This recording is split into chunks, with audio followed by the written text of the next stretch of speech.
Oh, hello and welcome everybody. Oh my god, I didn't realize I didn't actually have everything done over here. Give me a second so I can open up the camera. There we go. Good evening, everybody, and welcome. Let's actually see what we're gonna have tonight between these two very good teams. We got the Sharks and the Golden Ages going for that qualifier for the CWC, and by the looks of it, they're starting to get the ban on the map. We do have a choice between Primordial and Seven Seas, and also Rich Highlands. Looks like they did take out the Seven Seas, so it's only gonna be being between Rich Highlands or Primordial. I do have to say, due to the recent events, we're probably going to have quite a few in the chat over here. Just don't mind them. Keep on going and let's see how this goes.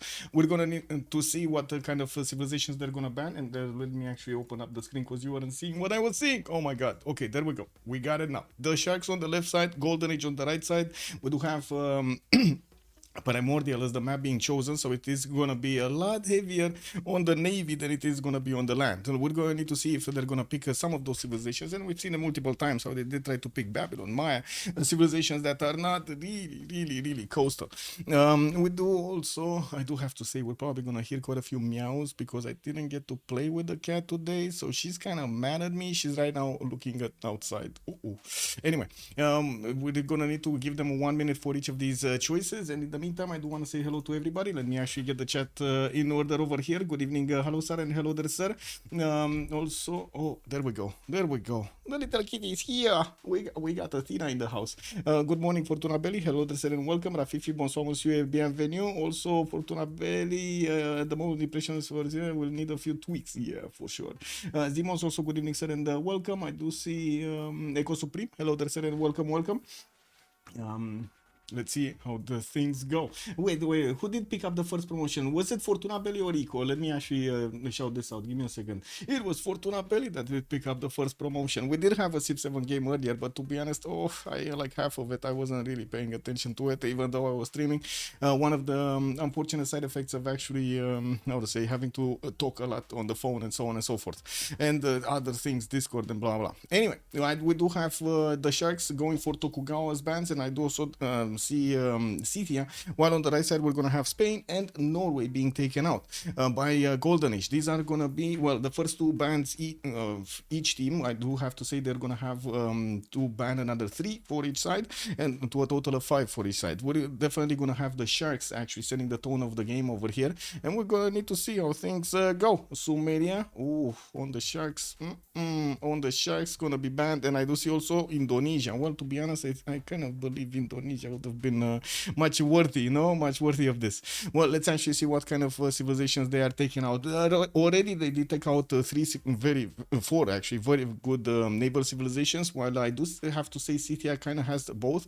Like, it can definitely play both without that much of an issue. Not really specialized like it would be Age of Empire and so on, but it can do it. I do see Dido has been taken out. And of course, I do have to say, Scythia, if it ends up on the land, it is kind of a menace to its neighbors anyway, right? With its ability to get those Saka horse archers and actually punch through defenses, not to mention the extra +5 against Undadu units. Just checking my 0 MS, so we should be fine. Okay, come back. What do we have? Portugal, gonna be taken out by the Golden Agers on the right side. 2 more bans to go. I did actually try to take a look over here on the CivFR.com server. Let me actually put it up again to take a look while they are going through the pick and ban phase. There should be at some point, somewhere, one of those how do you call it? One of those challenge ones. I think this would be it. Or wait, when is this message from? This is from 16th of January. Okay. Well, I guess this is the new one, right? This is the season 15. Okay, so this is the season 15, and we do have right now in the standings in the season in the first division, Freitos de la Vega coming up first with 9 wins, 0 losses. Let's talk about the ones that we do have today. You see, they are very close to each other. We do have the Golden Agers on 5 and 3, and they're on the third spot, and then we do have the Sharks on the 4 and 3 with 4 wins and 3 losses. We're going to need to see how they actually end up in the game over here. If the Sharks do manage to win, they're going to get a higher slot. So we definitely need to see what's Golden Age going to do about this. Well, let's actually see. And do we have them in the draft? Yes. Oh, Elizabeth I gonna be taken out by the Sharks, and we do have just a few seconds. Wait a second. They actually... Oh, never mind. I don't know what dings were all about over there, but it looks like... They did some things, and then we still see Golden Age needing to pick something. It is what it is. Mozrat, hello there, sir, and welcome. Also, good evening, Armada Siracusa. Good evening, sir, and welcome. Good evening, Noob. Welcome back, sir. And I do see also who you think got it. Oh, wow. Okay. Yeah, exactly. And when Civ7 gets same DB rating as Civ6, I will consider getting it. Oh, wow. Will it? I mean, that's gonna be a very interesting question, Echo Supreme. Like, not gonna lie, that's a very interesting question, if it will ever. Now we do have Kupe being taken by the Sharks. Definitely a very strong civilization on this map. And I do see on the other side, looks like Japan and also Age of Empire is gonna be picked up by the Golden Ages. We do have Varangian as the last ban. And we do have them actually picking through this much faster than they went on the ban phase. Well, let's actually see what the Sharks are gonna do in just a few moments here.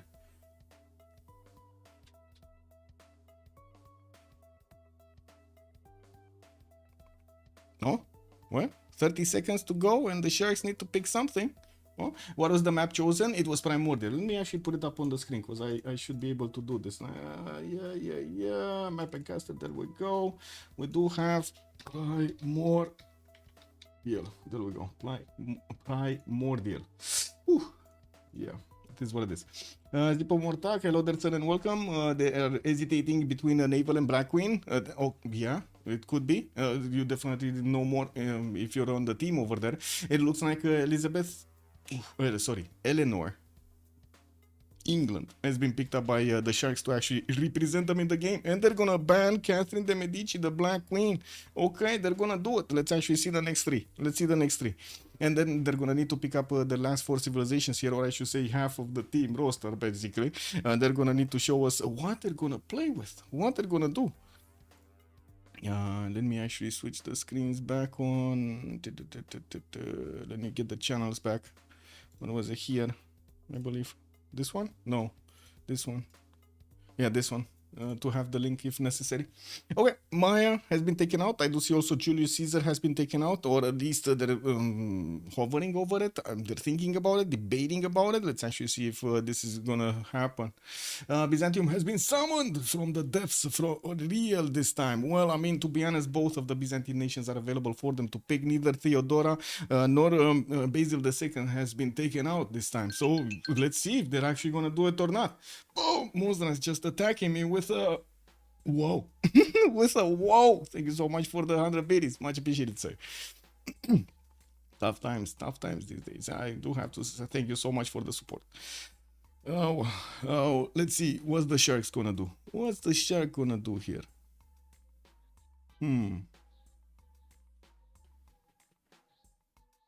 What are they gonna take out as the last option? Because it looks like they did choose Julius Caesar to be taken out. Oh, the last one, man. The last one. Well, at least Rome Trajan is still available for them, and definitely we've seen it multiple times being played out successfully on the Primordial map. I'm actually curious how their team matchup is gonna be today. Does look like Golden Age did already go for navals. The Sharks did already go for navals, so like both of the teams are actually gearing up for a lot of naval fights. I would imagine that's gonna happen. I do see Kublai Mongolia, or is that with the China? Okay, yeah, there we go. Kublai, China. I was thinking because that's a different color. I was for a second over there. I was like, wait a second, which one of the Kublais is that one? Anyway, now I blurred out that it's Mongolia, but it's not. It is China, and we do have to see what is he gonna do during the game. If he's actually gonna try to go for something like a culture victory, or he's gonna be just happy taking on the naval fight. No ban for Mapuche, yeah, totally. Pedro completely ignored. To be honest, we've seen him like hit and miss. It wasn't really like 100%, going forward. So I guess the players did actually take on that message, and well, it is what it is, man. It is what it is. Oh, Rome. Yeah, definitely. It's the mainstay, we got Trajan over here with his amazing hair. Let's actually see what's going to be the last pick. I do have to say the Sharks are going to need to reveal their full roster of civilization leaders before the Golden Ages are going to pick their last. So let's actually see what they're going to go for the 4th one here.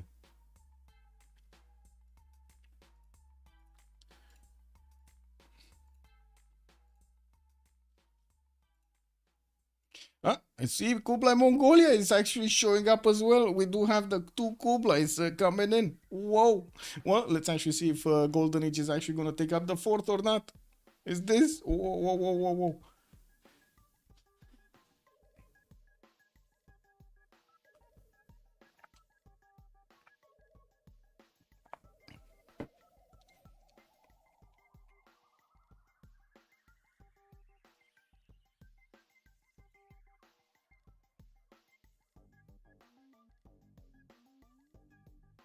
It remains one England and Australia. So you think that's going to be the only two choices? What if they actually pull off a Basil? A sneaky Basil? Or maybe an Alexander? Oh my god, can you imagine if they pull off a sneaky Alexander? Ooh, never mind. They're going for the mainstay. They're going Age of Steam by the looks of it. Or at least dabbling in thinking with it, right? They're thinking about it. Yeah, it is gonna be Age of Steam. So we do have 8 civilizations being chosen. Looks like on the Sharks we're gonna have Kupe with Eleanor, England with Rome, Trajan, and also Kublai Mongolia. While on the other side, Golden Age, I do have to say this is gonna be confusing during the game because we do have 2 Kublais in the game.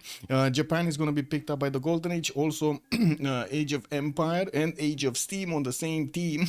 That's another gonna be very interesting. And the Kublai China over here is also gonna be picked up by Golden Age. Let's actually see if how to say, if they're gonna have a few remaps or are they gonna just be fine with the first one.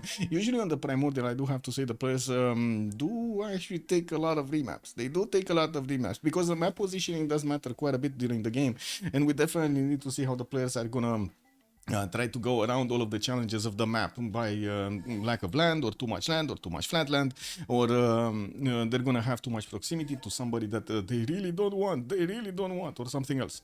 Also, 2 Englands over 1 England. That's auto GG. Wait, really? They should actually GG just directly from the draft? I think they should at least play it out, no? A little bit. You know, like there's no problem from us. We could play some Civ7, not an issue. But man, what is going on? We want to see this game, no? Let me actually. There we go. I switched. I'll give him the blue color. Maybe okay, there we go. Man, I gotta say, I always change the color, not because I like blue or something. It's more because I don't like to see those little tiny things over there. You know, like the tiny, how to say, red dots over here. Oh my god, I really don't dislike those. Oh my god, really dislike those. So many notifications everywhere. It is what it is. This will be so confusing. Yeah, it will be. Also, poor Daniel, hello, and welcome. And it's Primordial as well. Yes, we actually have quite a bit of a game tonight. Quite a bit of a game. Okay, I think I can actually turn off the screen here. We don't actually need to look at anything unless you guys want to look at anything related to the game. Otherwise, no need to actually keep Discord in front. And let's take a look here.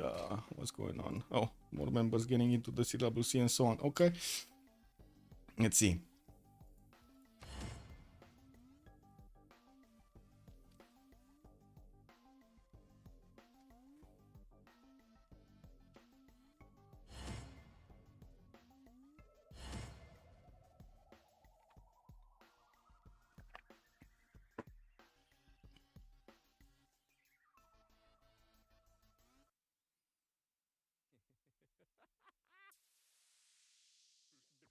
This. Okay, we're fine. We're just waiting for them to go forward. Athena! And she really wants to play. She wants me to throw stuff around the room so she can actually go catch it. Incredible. I just, today, just didn't have time for anything like that. I'm so sorry, Athena. Yeah, the tail is coming in, boys. Just as the game starts, the tail is coming in. Boom! That's me trying to predict the future. Oh, I see. Ponuki also, good evening, sir, and welcome. Let me actually put it up on the screen over here. Wait. The remap prediction. I want to put up the remap prediction. How many remaps? We're going to have 0, 1, or 2. Submission period for 10 minutes. That should give us quite a bit of time. Adam the engineer, good evening, sir, and welcome. Go right. We go right. Okay. We go right. Let's see how right feels. Wait, are you feeling right? Are you guys feeling right? Are you okay?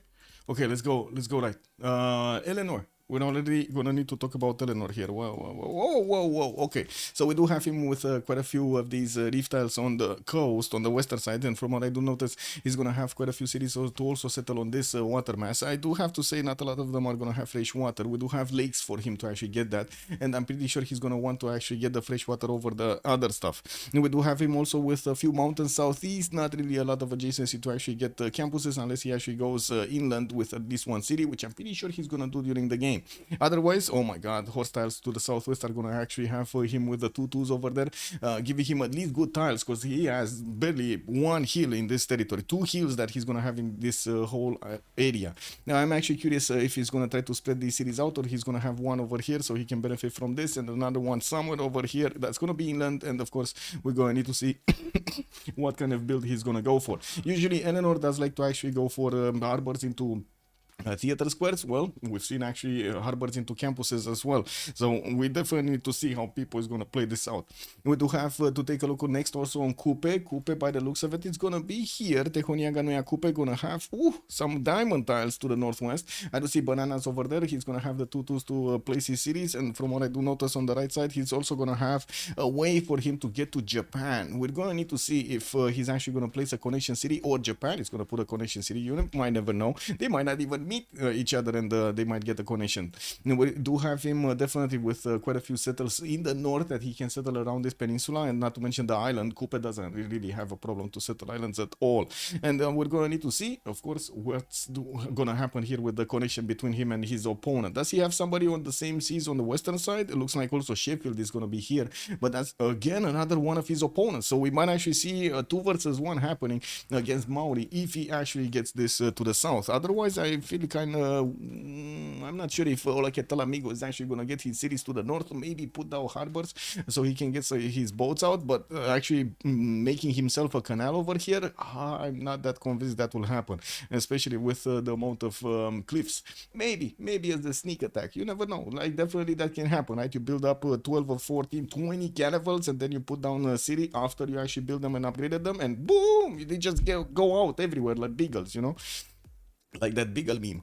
We do have to take a look also next on Trajan. Looks like Rome here is gonna have his 2-2 base, extra silk tile, so he can actually get some extra points of culture there. To the northeast, he's gonna have these mountains with a lot of 2-2s. Also, the banana is a 3-2. Could definitely settle the wine tile on the coast if he wants to, and that's gonna give him a direct connection to England. So I would actually imagine wine tile definitely much better than the other side that I was thinking about.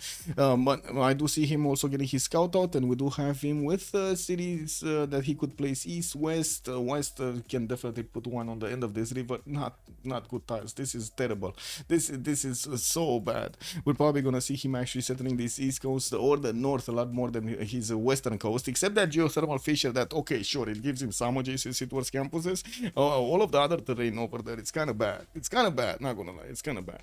Yeah, we do need to take a look at Kublai. It looks like he's gonna be to the west side here, and there is a connection, a land connection between them. We definitely will have Kublai Mongolia having the ability to try to get those keshiks or horses towards Rome. Not to mention even try to swim them. No, he can try to swim them. We do have Shanadu with 2 scouts, with a scout coming up in 2 turns, and I do see he's gonna get very weak population growth. Wait, is this actually him working a 1-3 tile to get a scout out fast? I guess he does want 2 scouts over here, or a scout and a builder if he actually goes for this matchup. Anyway, now let's actually move forward and take a look. Yeah, there we go. The update, the UI didn't update, so he was actually working a 2-2 base instead of the 1-3 over there. We just didn't see it. He just switched the tiles. Okay, let's actually see. What do we have? This is turn 3. Where we post? Let's take a look at Japan while they figure out where we post. Wait, Bug Josie, Pepa cancels on tour. Okay, looks like Josie cannot play his turn, and we're gonna have quick relobby because he cannot play his turn. Okay. Sandro Games, good evening, sir, and welcome. Oh my god, yes. Also, Cool Whip, hello there, sir. Good evening. They are allies. They would kish. Oh, why would kish? Oh my god. You're right. They are allies, Muzras. You're right. I got carried away over there, seeing enemies when they weren't. Let's actually see. It happens, unfortunately. Thank you. He can't play. Yeah. Exactly, Rafifi. He couldn't actually play his turn. Unfortunately, like these little bugs, we have no idea actually where they come from. And I'm pretty sure a lot of modders actually looked into logs into this. They couldn't find why. At some point, a player just doesn't get to play his turn. We had quite a few things happening in Civ7 also today. Oh my god. Did you guys see? Did you guys see like the bugs over there? There were quite a few things happening. Like land tiles, when an opponent scout actually moved onto it, the entire tile changed. Like in graphics. Then automation couldn't build, like got stuck because he got the wonder over there. He had the wonder overflow production bug, and he couldn't actually build anything after he lost the wonder hanging gardens to somebody else. Like he couldn't even try to get his settlers, so he had to pay gold to actually make up for this. I had the same thing with another wonder with oh my god, so many things over there. Then automation couldn't place his districts at all. Couldn't grab more tiles in his capital. Man, this game, it wasn't even with mods. That's the funny part. We didn't even have mods in the game. All the interactions between PC and mod or game. I mean, maybe in Civ6, right? But in Civ7, we played with no mods. I actually did ask, like the lobbies. I played one yesterday evening and actually late at night, and one today. There were no mods. We didn't use mods. Oh, anyway. Okay, so you're right. Let me come back to this. Xanadu definitely is an ally with Rome, so they can trade with each other here. Gonna put this to rest. Let's move forward to Hojo Tokimen. What do we have here? Kyoto, we talked a little bit about him, about his possibility to get those cities northward. He does have on the east side here on a lake, he's gonna have Mount Kindlash to actually give him some extra faith and culture. That would be definitely a pretty strong settle. I do have to say he's also gonna have open area over here with the water tiles that he could actually just swim around and go to Tehonianga no Yakupe. By the looks of it, we're also gonna have the coal tile over here for him to settle, and we definitely will have the horse tile. There are so many chops here, so many chops. This is an incredible amount of chops. If I actually need to compare that land with, like, for example, south of London or Sheffield, like, look at this. That is so much of a difference, right? You see chops everywhere over here. They're like, so we might as well count the tiles that don't have chops than the tiles that do have chops. Anyway, we do need to move forward and take a look at Victoria also, because I'm pretty sure Japan is going to fight both of them. No, sorry. Japan is actually going to have allyship with Beijing. That's a 3 versus 1. That is the 3 versus 1 versus Kupe, no? Yeah, that is a 3 versus 1 versus Kupe. Wow. Okay, the Kupe is gonna have it badly this time around. Anyway, let's take a look at the Age of Empire here. We do have Baptiste with a builder coming up in 410s. He's gonna have his 2-2s to the south. Does it look like he's gonna get his city settles northeast, and of course south he's gonna have all that river to actually go for, while I don't think he's actually gonna place 2 cities because he cannot feed them. I'm pretty sure he's gonna place a city at some point later on the dice tile. On his seas, I do see that he's gonna have an open sea towards Eleanor, but not really connected to Eleanor, unless Eleanor actually comes to the north and brings the city there.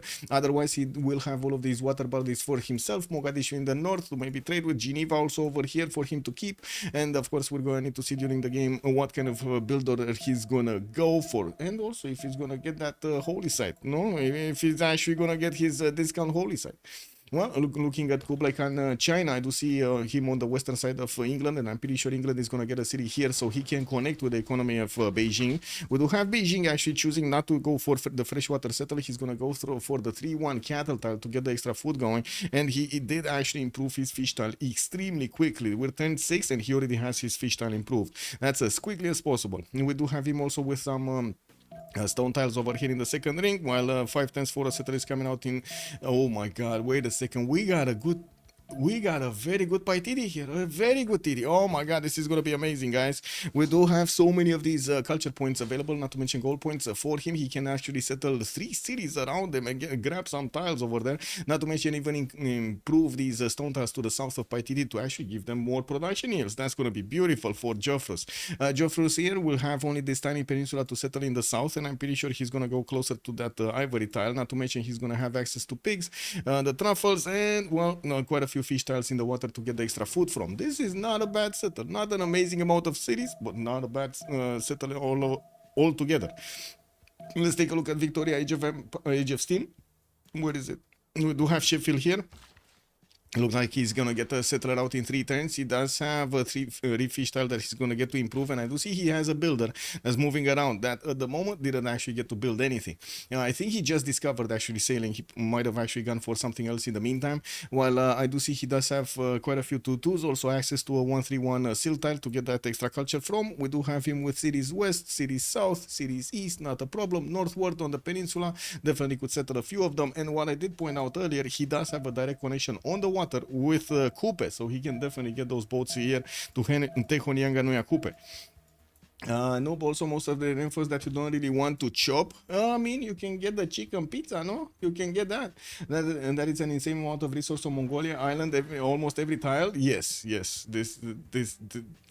This would be an amazing Liang city. What can I say? Like, we got 1, 2, 3, 4, 5, 6, 7, 8, 9, 10, 11. Wait. Oh my god. So many. 13, 14 resources, including, I don't think I counted this one. Oh my god, let's actually take it from the bottom again. 1, 2, 3, 4, 5, 6, 7, 8, 9, 10, 11, 12, 13, 14, 15 with that third ring tile over the stone tile to the northeast. 13 resources. This is incredible. 14 resources. Incredible. Anyway. It would be amazing Magnus City. Oh my god, some people would definitely go Magnus for all of those stone tiles over here. I wouldn't be, I wouldn't be surprised if we're actually gonna see him pick stone circles, because this is a good amount of stones that he's gonna get, right? 1, 2, 3, 4, 5, 6, 7, 8, 9, 10, 11, 12, 13. Wow. That's a lot. That's a lot of stone tiles. Anyway, now let's come back to Age of Steam here, because we didn't actually check everything, and by the looks of it, he's gonna get his sitter out next turn. Oh, never mind. He did improve one of his resources, the fish tile, so he gets that extra food going, not to mention the gold. And now we will see the remap vote. Oh my god, I need to go to the bathroom. Oh, really quickly go. I need to go to the bathroom.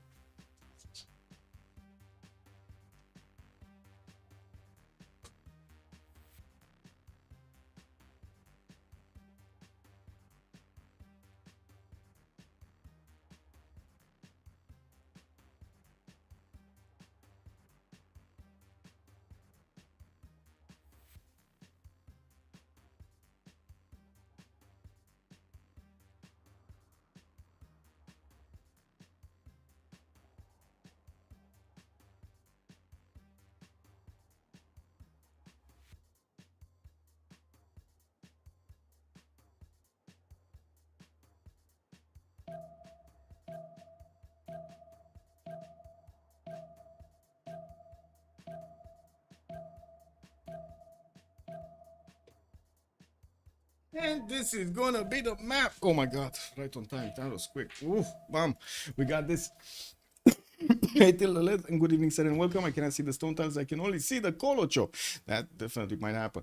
Now, also, I wish I had the Kublai spawn in one of my games. Yeah, woods are enough to chop the Kolo. Well, definitely. Looking at Pipo and taking a look at also his strategic resources. I don't know, on the right side, he does have settlers moving towards the north over there, not to mention the tobacco tile northeast.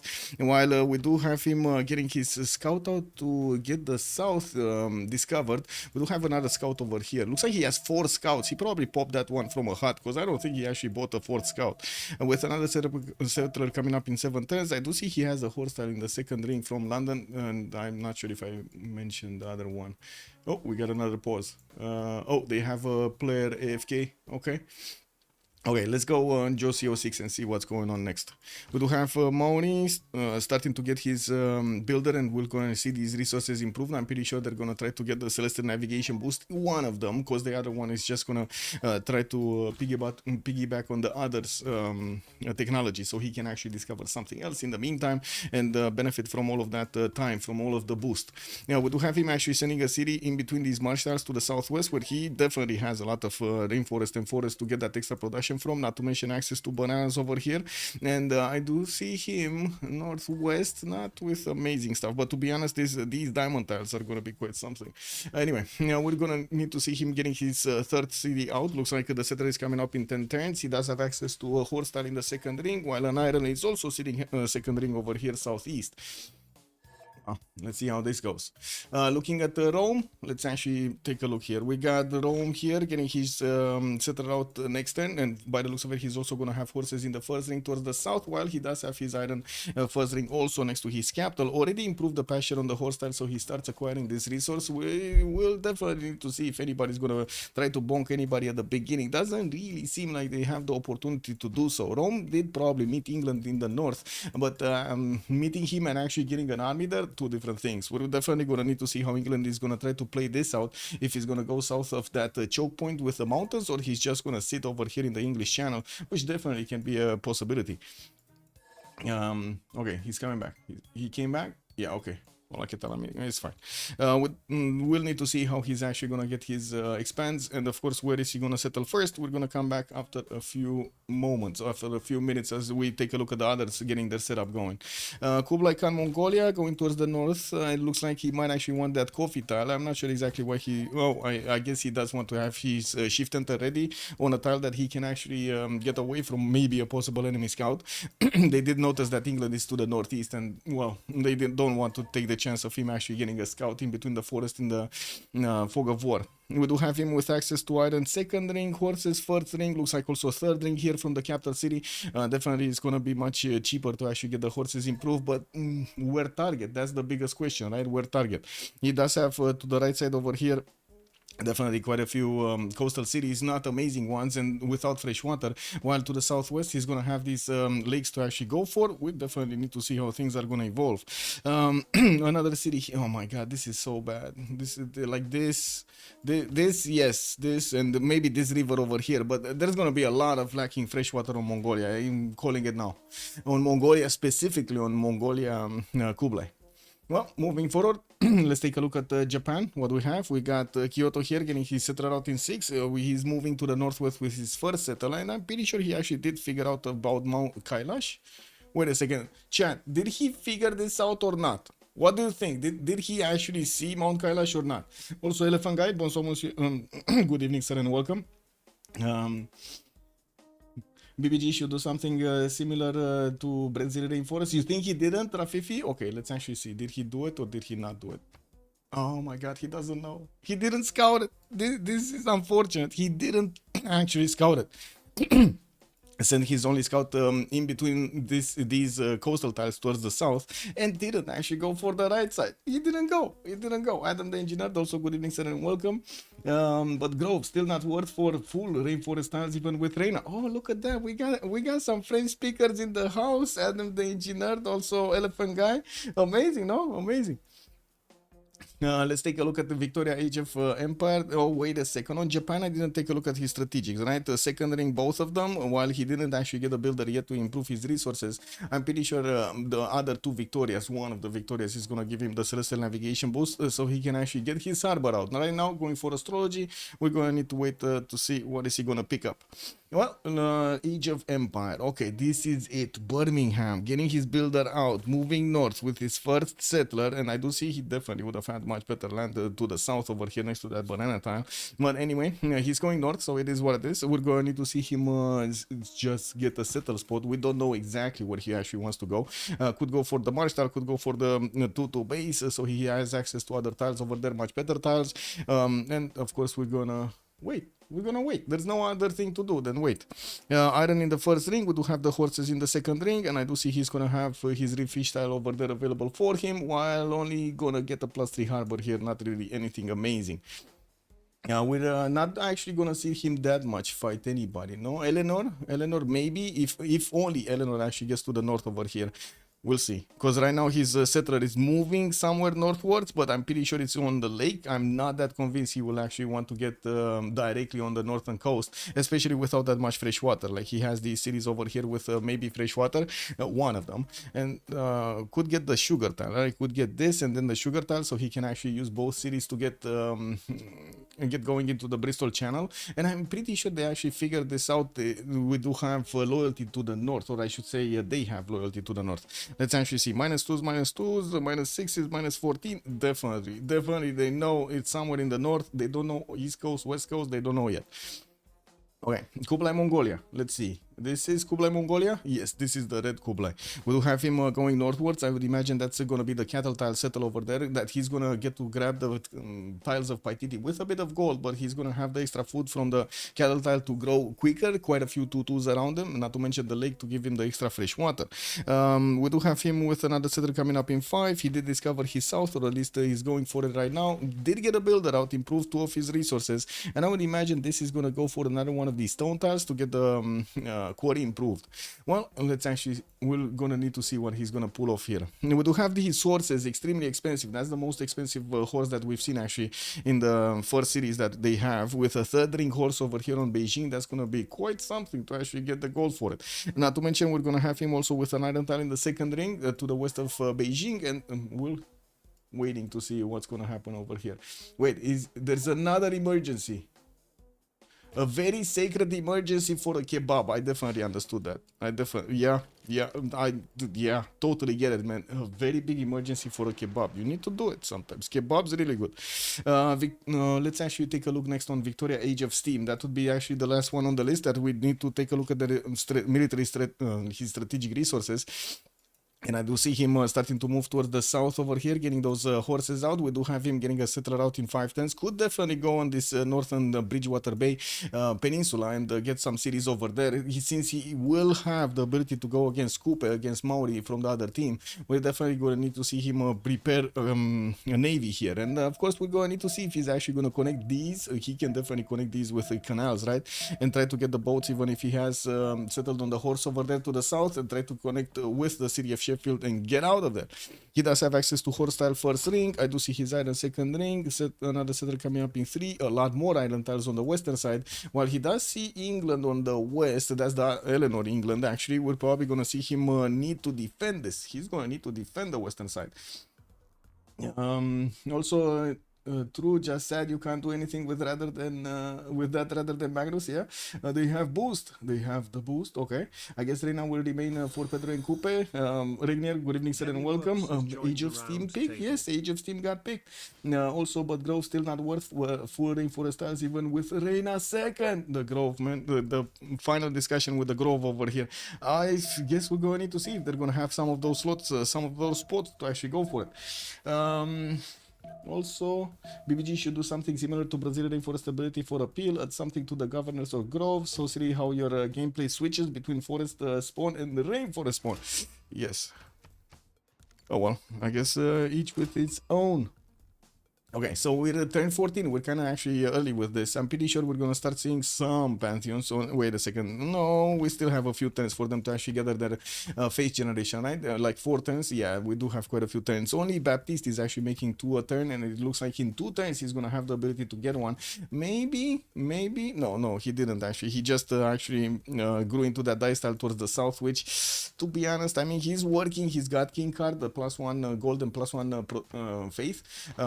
Yeah, there we go. And we do see him also working one of these dice styles. Like usually the players do want to work like one of the two. They don't want to go for both.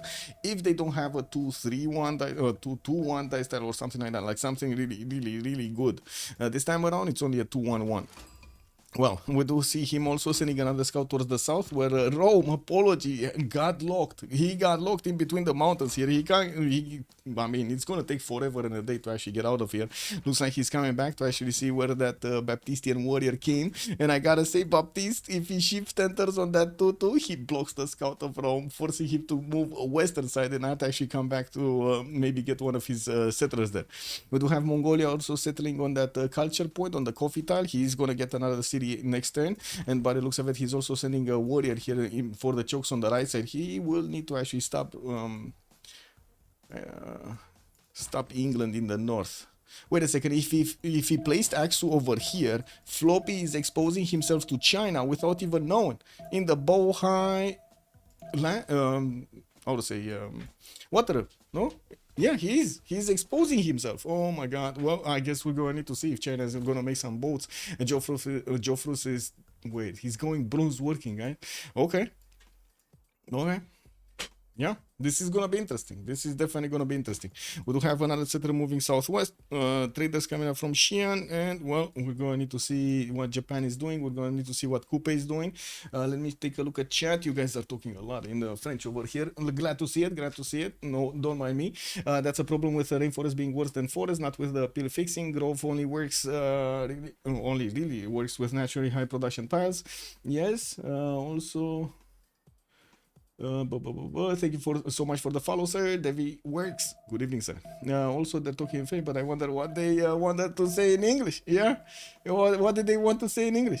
Also, Battle Cruiser. Good evening, sir. Heard president candidate was arrested. No, you hate politics, but curious to know how Romanian locals see that.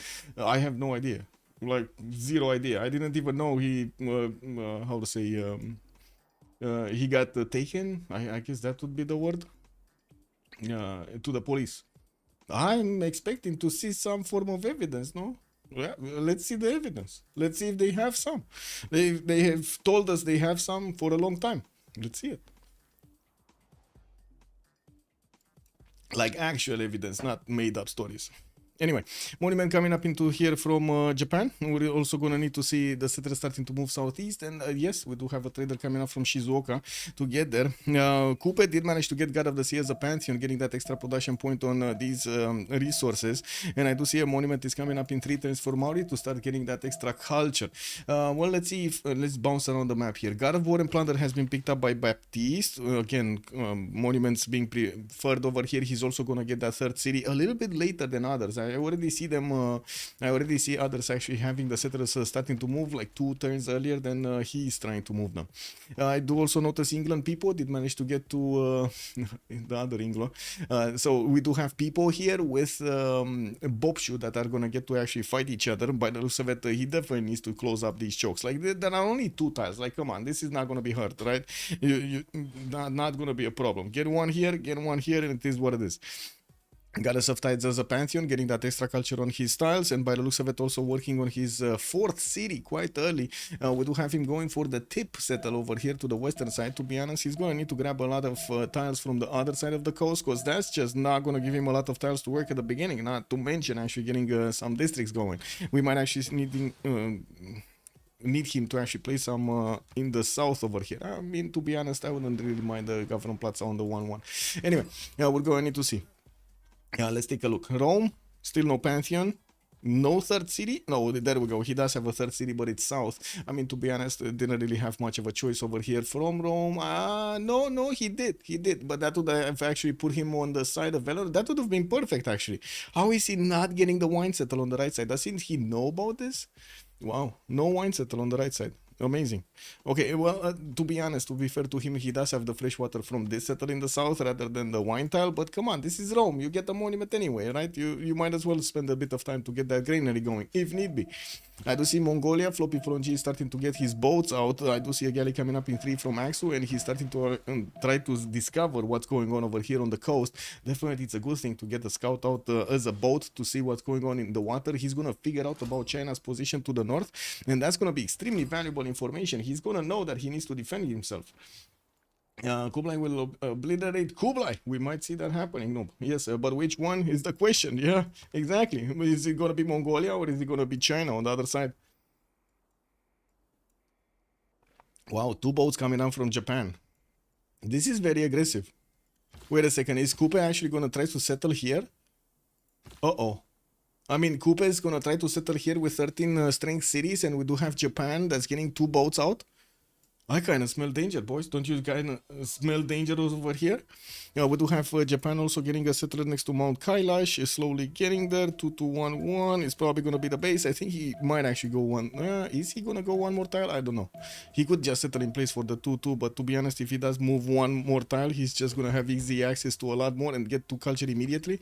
Not to mention 2 faith. But anyway, we do have him definitely getting his faith per turn. And I do see him going for early empire. We'll see Celestial Navigation finishing up in 3 turns. Do we have more pantheons? Stone circles. There we go. China wins stone circles. I mean, China. 14 stone tiles definitely makes sense. And Liang being plugged into Beijing. Oh my god, this city is gonna be like 40 production. turn 40 or something, turn 35. This is gonna be amazing. He's gonna have so much extra food and so much extra production from just Liang. Oh my god. Anyway, builder coming up from Xi'an. He did manage to buy out the third ring tiles here from Paititi. Kind of dangerous, but I guess they don't really have in what to invest at the beginning, since we don't really have close proximity between them. It's not gonna be easy for them to actually use their scouts or use their warriors to how to say, force basically a warrior buy in their opponents, or a slinger buy. It looks like also Polo did actually invest in 65 gold into the slinger, so he gets his escort for his settler moving northwest. Okay. Wine tile doesn't have a bath spot. Why would you ever go for it instead of a one north? A wine tile doesn't have a bath spot. Oh, you mean on Rome? Wait a second, on Rome, and you're talking about this. Because of the extra amenity from the beginning, the bath comes quite late, and I'm pretty sure he can actually make do without the bath for quite some time. Not gonna be that big of an issue. And look at that, he's actually wanted to go on that tile that I actually said earlier, because he has fresh water from there and access to a banana. Oh my god, look at that, man. My first instinct was this. Looks like it is what it is. Government Plaza coming up in 3 times from Rome. We do have it placed over here northeast. Looks like Liang did already get in, and he's getting that extra food per resource. And we do have him getting some galleys on the western side. I think these are just gonna... Ooh, can he bonk Nazca? I mean, he could try. That's basically a free holy site, no? That is kind of a free holy site. Did we have here? So we did see Goddess of Tides. Eleanor still needs to pick up something. 3 cities going for his 4th from London. While we do have him getting a trader out from Liverpool. Looks like he's also going to have Tsingy de Bemaraja to settle northeast of Liverpool. But that's going to take time, effort, time. Yeah, he's also going to have tobacco tiles, 3-2 bananas. And yeah, he's going to get these builders from the western side quite quickly. They are, you are on your own worst. Wait. Right, you are your own worst enemy, just as Kublai. Whoa. Kublai versus Kublai.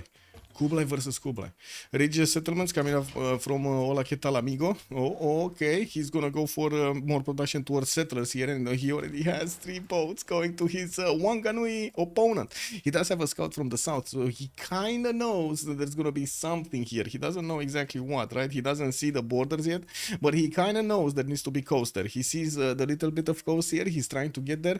There will be a boat coming up in 3 turns, and I gotta say, this city can only be attacked from 1 tile. Not gonna be that easy, even with the extra +3 that the galleys of Hojo are actually gonna do against the city center or the boats. Not gonna be that easy to actually take it over. And I gotta say, this boat kind of got lost. I don't know what he's doing here. He kind of got lost. I think he realized a bit too late that the boat doesn't actually have connection there. He definitely would have wanted to have a connection here so he can get all of the boats to Wanganui quickly. Kublai Mongolia, City Patron Goddess. Wait, this is Kublai Mongolia, yes. We do have him with more builders coming up, 4th city also, because again, he doesn't really have an opponent at the moment quite close to him, but he will need to be careful about China to the northwest. And another thing, we do definitely need to take a look at the era score, because it looks like we do have Boubsho here actually missing 4 points. Looks like 2 points on Kublai Khan, 3 points over here on Victoria, Age of Steam, and I do see Kublai Khan also missing 2 points just as well as Rome. Shouldn't be a problem for Rome to actually get a boat out. Like, really, let's be honest about this. I don't think it's gonna be that big of an issue. We're going for celestial navigation in 8, political philosophy. Okay, he's gonna get political philosophy. We do have 8 more turns. That's an eternity to actually get all of these era score points if you catch it from now. If you're like 2 turns after that, like 2 turns to it, and you're like, hey, how do I get like 10 points? That's definitely gonna be a problem. You know what I mean?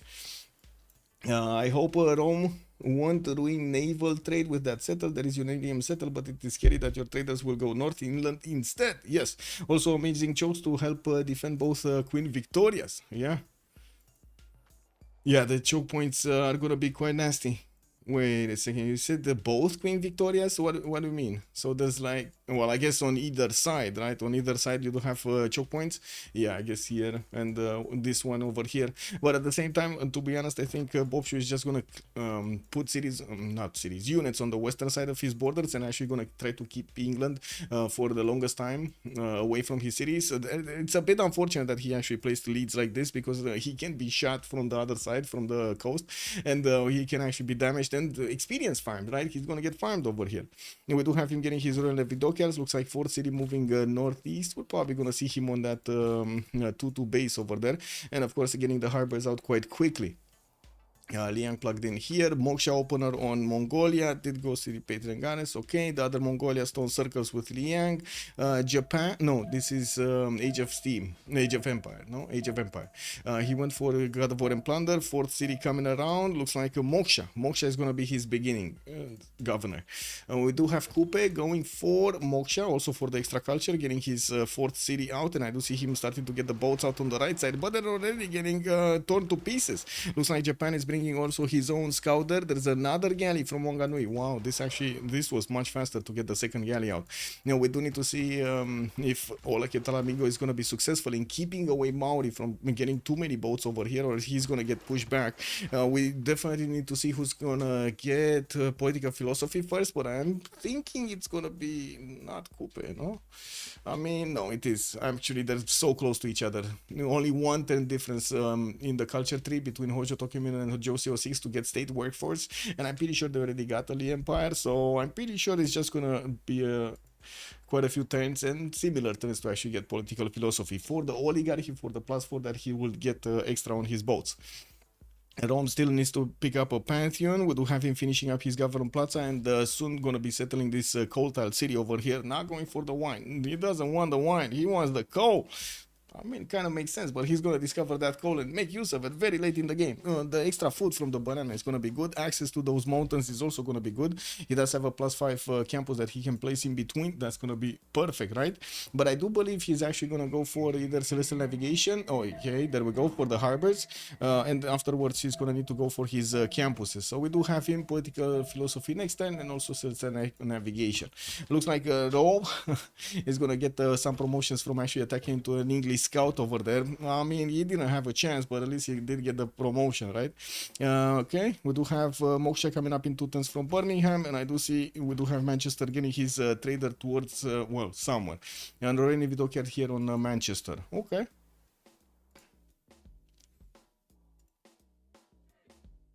Let's see how things go.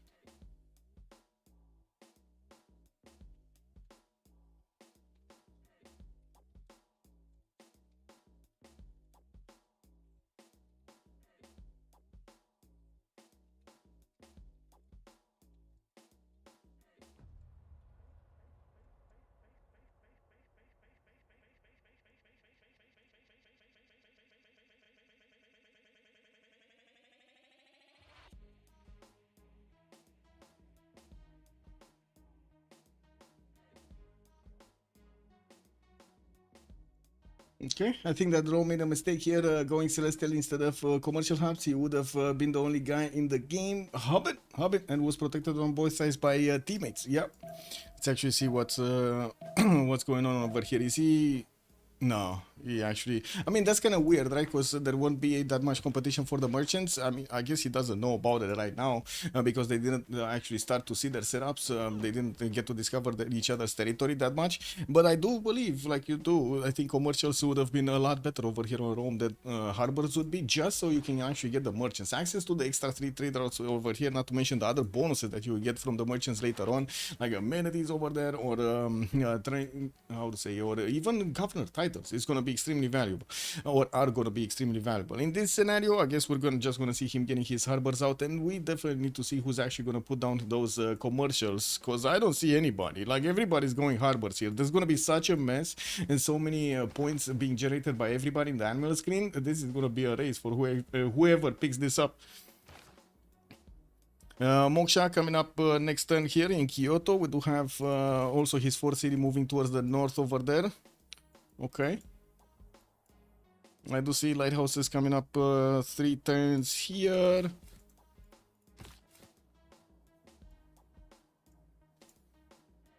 Okay. Stone circles. We got this. We got this. 5 turns for the lighthouse coming up in Birmingham. Moksha getting in there in 1 turn.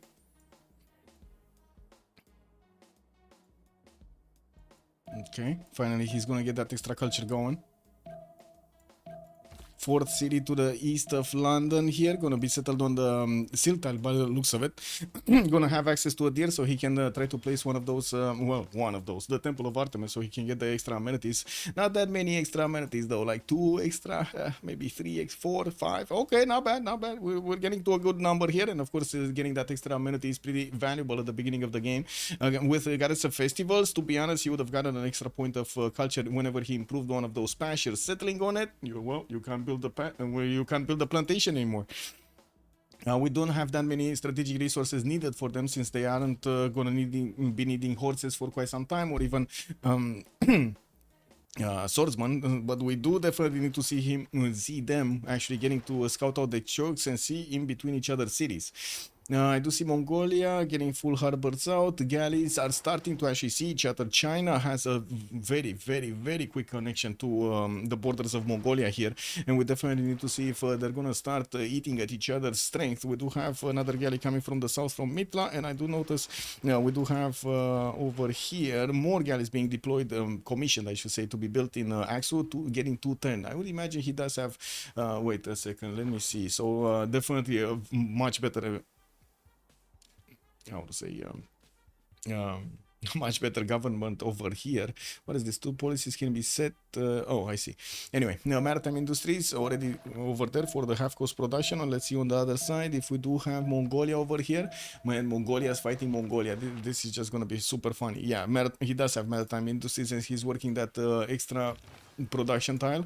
We do have him sending those boats so he can actually try to keep them away from his city center, to have the ability to keep on pumping units out. I do have to say 2 boats right now. I guess with the other 2 next to Mitla, this would be good. He's actually trying to take over the city state of Mitla. I do see him positioning his scouts, even though he does have the trade route moving towards that. The road has been created. Yeah, the road has been created anyway, and with the 2 scouts he could get in there and try to put that city under siege so it doesn't heal, so he can hit it with the galleys with impunity. Well, we do have a builder coming up from Xanadu in 2 turns, and from what I do notice, he did start to get his pastures improved, the 2 horses, one in Xanadu, one in Urumqi. Okay, Golden Age, Birmingham. Oh, that's another thing. I should actually put up the team labels. It's good for the team. He also has fresh water every city. Yeah. Wait, I think Rome made a mistake. I did read that. His pawn isn't good for oops. Did Maori get galleys? Let's see. No, he actually didn't. Oh, never mind. He did here, right? In Wanganui. He didn't do to the north. And I do see, finally, Japan is going to put a city there. So he is going to actually contest on both sides Maori here. While we do have 2 cities on the northern coast, there's only one, Wanganui, in the south. And it does seem like he's keeping away Japan from actually getting to these boats. He's probably going to need to keep his one-tile chokes actually closed up. This one-tile choke closed up for the longest time in the game. We're going to need to see also if Japan is going to manage to get his science numbers up. At the moment, he's only 7 science with 14 culture, while we do have Josie on 9 and 15. He's a little bit ahead, not to mention production. Look at the production difference. It's almost double. 51 points versus the 31 of Hojo Tokimun. And of course, with the lighthouses just coming around here, he's going to get the extra trade routes, connect his cities, and he's going to get more production, more food, and not to mention the yields that he's probably going to get from Moksha internals there. Did we miss somebody on the pantheons? Who was missing over here? Goddess of Festivals. I don't think we missed anybody, no? I think we went through all of the pantheons here. So, okay, let me actually close this up. So it was 0 remaps. That's extremely surprising on a primordial map. I do have to say, it is what it is. Who did oh my god, okay. Who did manage to win this? Yes, some sacrifices would have to be made. You surprised how many players are going Lian Capital with potential caravel flights. True. No, it's not mean distance caravels. I mean, yeah. And yeah, Fortuna Belli. Okay. Let me also get my chats in order over here so I can see them in the same screen.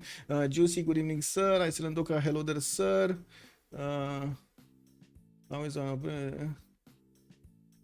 okay. I'm still here. I'm alive. Smart people have good sense of humor. Refreshing. Yes, yes, sir. Yes, sir. All thumbnail, AI thumbnails. Wow, AI thumbnails, man. Wow, wow. Yeah. I mean, wasn't AI made to increase productivity? I mean, that's what it was made for, right? Increasing productivity. Just saying. Let me get my chats also in order here. on Twitch. There we go. There we go. We got this. And we got the other one.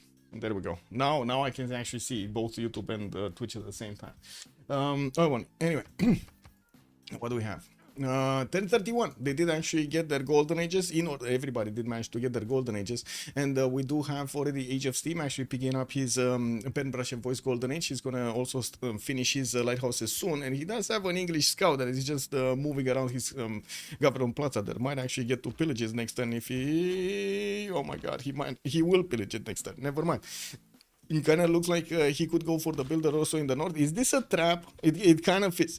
Like this is a trap, right? Boubsho just exposed his builder over there to the English scout. Imagine if he actually moves it on the horse style over there to actually be more exposed. Hey, you wanna take the builder or take the scout? One of the two, but don't take my guy from Plaza. We do have 2 turns for a lighthouse coming up in Sheffield, not to mention one in Leeds, and I do see he's gonna have so much culture out of these tiles, starting to get improved here. Magnus in the city of Newcastle upon Tyne, while he is 12 science, 30 culture. He does have 52 points of production. That's pretty good at the beginning of the game, not to mention before his extra trade routes are coming around. Kublai Khan China, 9 science and 16 culture, already 4 cities strong. The city capital of Beijing has 23 points of production already. These stone tiles are 351s. This is incredible. And we do have him with the Government Plaza being placed over there next to the harbor. 531 fish tiles, 421 fish tiles, while we do have him basically, well, just grabbing quite a few tiles from Paititi, but not settling that 4th city, maybe that 5th city there. Maybe we're gonna see him grabbing the next one, right? That kind of looks like he doesn't have any other destination than going northeast. Well, to be fair to him, there aren't that many good tiles on the right side of Paititi. He will need to improve the coffees. He will need to actually get and grab this and probably switch even the stone tile from Xi'an to that city on the right. But anyway, Arbor's coming in, his galleys are moving back from attacking Mongolia in the south, and from what I do notice, both of them did manage to get oligarchy, so they do have an extra plus for each other's units there. 56 points of production there, 24 gold. Okay, Victoria, Age of Empire, Pembroke and Voice Golden Age. We do have Age of Empire here with the white color. He's gonna get his government plots out in 2 turns from Birmingham, and I do see him getting lighthouses from Manchester. 3 turns for dockyard in Nottingham, while we do have him with a builder here in Portsmouth. Well, moving. He started improving his bananas. Well, let's actually see how things are gonna pop.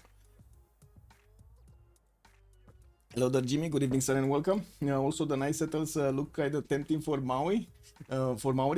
Super Canal City. Yeah, Super Canal City over here. Well, let's actually see. Wait a second. Where are you seeing that Super Canal City?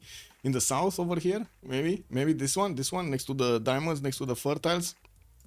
Get it going there. But anyway, now let's take a look next. Hojo Tokimen. Yeah, I guess Hojo. Let's take a look at Hojo. He has 4 cities. He did manage to get his religious settlements, and I do see galleys are starting to be popped from the northern side. I do have to say, at the moment, looking at the vision, there is vision over the city of Gifu that he actually got to the north. Now, we're going to need to see if Maori is going to actually pay attention to the garrison defense strength at every turn here, or he's just going to get boats out. Okay, he's just getting boats out, which totally makes sense, right? He doesn't want to actually get a fleet out in the north, just as well as he did over here in the south to push back any kind of Japanese aggression. Getting lighthouses from 1 to 3 cities, and I do see he's benefiting already from quite a few culture and faith points over here from Mount Kailash, while I do see his Governor Moksha, well, did get established over there to get those extra culture points going. Let's see how things evolve here. Anyway, now let's move forward. Kublai Khan, Mongolia. Where is Kublai Khan? 4 cities strong. Government Plaza next to mountains. He's gonna get good campuses. I do see he's also gonna have a +3 from Ulaanbaatar. That's not fresh water though. He did manage to settle on the coast to the south, even though he did have the tiles with lakes. Did he at least settle on something? No, there's just no extra food, no extra yields over there at 2-1 base. Anyway, Urumqi is gonna get a builder out in 4. He does actually have an exit out from this southern coast. Maybe that's why he actually wanted to put the harbors down there to get those extra yields going. +3 harbors mostly everywhere, though, unfortunately. Doesn't really have that many yields on them, not even to double. You know, that's actually quite a big of a thing. And we do have the gods actually sending them a bit of a forest fire in the city of Axel while he's getting his harbor out in 4 turns there from that city center, we do have to see how many of these tiles are gonna get the extra fertility and how many yields he's gonna get there. I do have to say, at the moment, it kind of feels like he's lagging behind with the production. He's only on 39 production, and that's the lowest one, just over there with Kublai. Oh well, wait, no, sorry, with Hojo, I mean. Trajan, let's see, 10 science, 27 culture, Pembrush and voice golden age, right to the right side of Mongolia. Did some damage to one of the English scouts by the looks of it, and took him out. We do have an audience chamber coming up in 2 turns in his Gavron Plaza, while he definitely would have actually been able to settle a lot more cities over here. Would have it been worth it to actually go for something else other than an audience? I guess really not. I think he's making a good choice over here. Like, looking at the amount of cities, yeah, sure, he could keep on expanding, but I think it's good that he wants to go tall play. Iron still not improved. His Liang is managing to get that extra production point on his side, and he's starting to improve all of the other tiles to the west, while he does have Magnus in the city of Ostia here getting out in 3 turns. He's also gonna have a settler popping out there. Okay. Yeah, I can't stop talking. I mean, this is my job, no, to keep on talking. It is what it is. The nice settle in Japan's general direction. Oh, wait, in Japan's general direction? What? Here? Oh, this one, the rice settle. I see. I mean, I was thinking if that's actually going to be a thing, but to be honest, I was thinking Japan might actually pull it off over there. I don't think Maori is going to get a city there. I mean, it would be cool for us to actually see him getting a city there. Don't get me wrong. I would love to actually see him try to do this, or even try to do something in the south of Japan over here.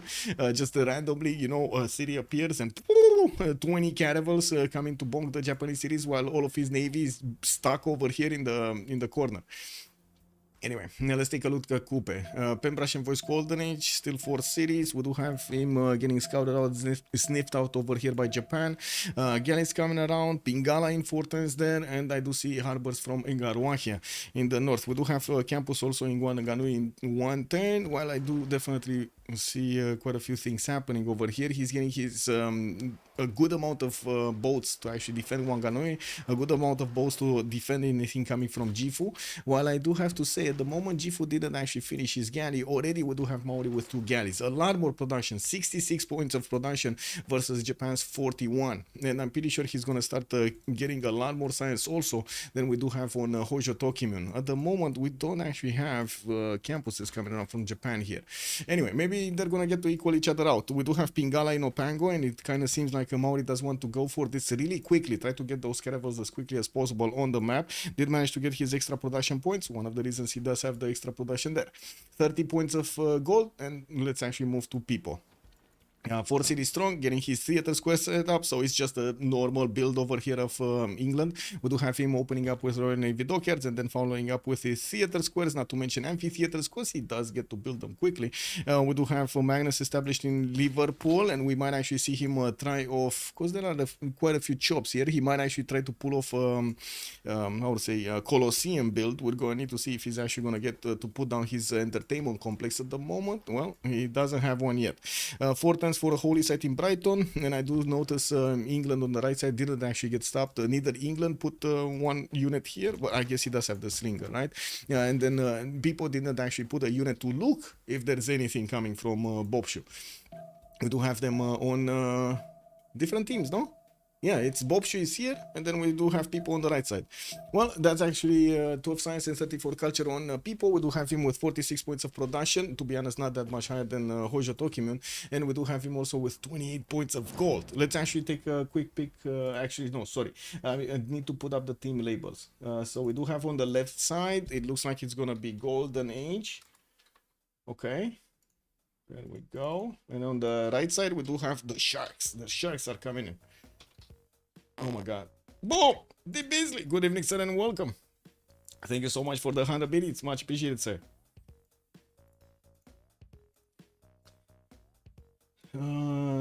Did see this, did read that, okay. Can you open the time to train to earn some points? Okay. Also, wait a second, noob, I like Moshe Internet at the start to get the guilds. Civic for the second free inquiry golden age. Yes, yes. Okay, click on this, click on this. We need to get this, start a prediction for who will win.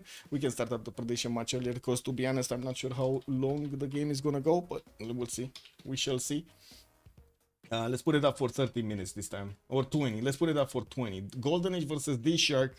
Put your points in right about now. Good evening, sir. Hemelik Brukenhaven, and welcome, sir. Welcome.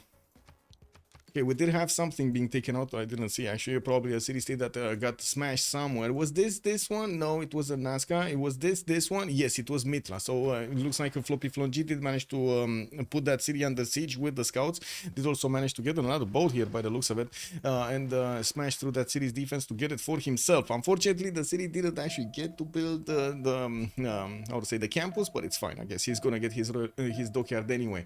I do see China is coming in from the north with some of his galleys getting back into Longship to actually get his health back. We do have him with harbor shipping projects to try to get more points towards admirals. We already see so many admiral points made here. Like, oh my god, so many admiral points. We got 12 on one of the England's Age of Empire. Actually, China 23, Japan is on 5, England Eleanor is on 3, England Age of Steam is gonna be on 7, Rome is 4.6, Mongolia 4, Maori 6, and guess what? Nobody's on the merchant screen. Like zero, nothing.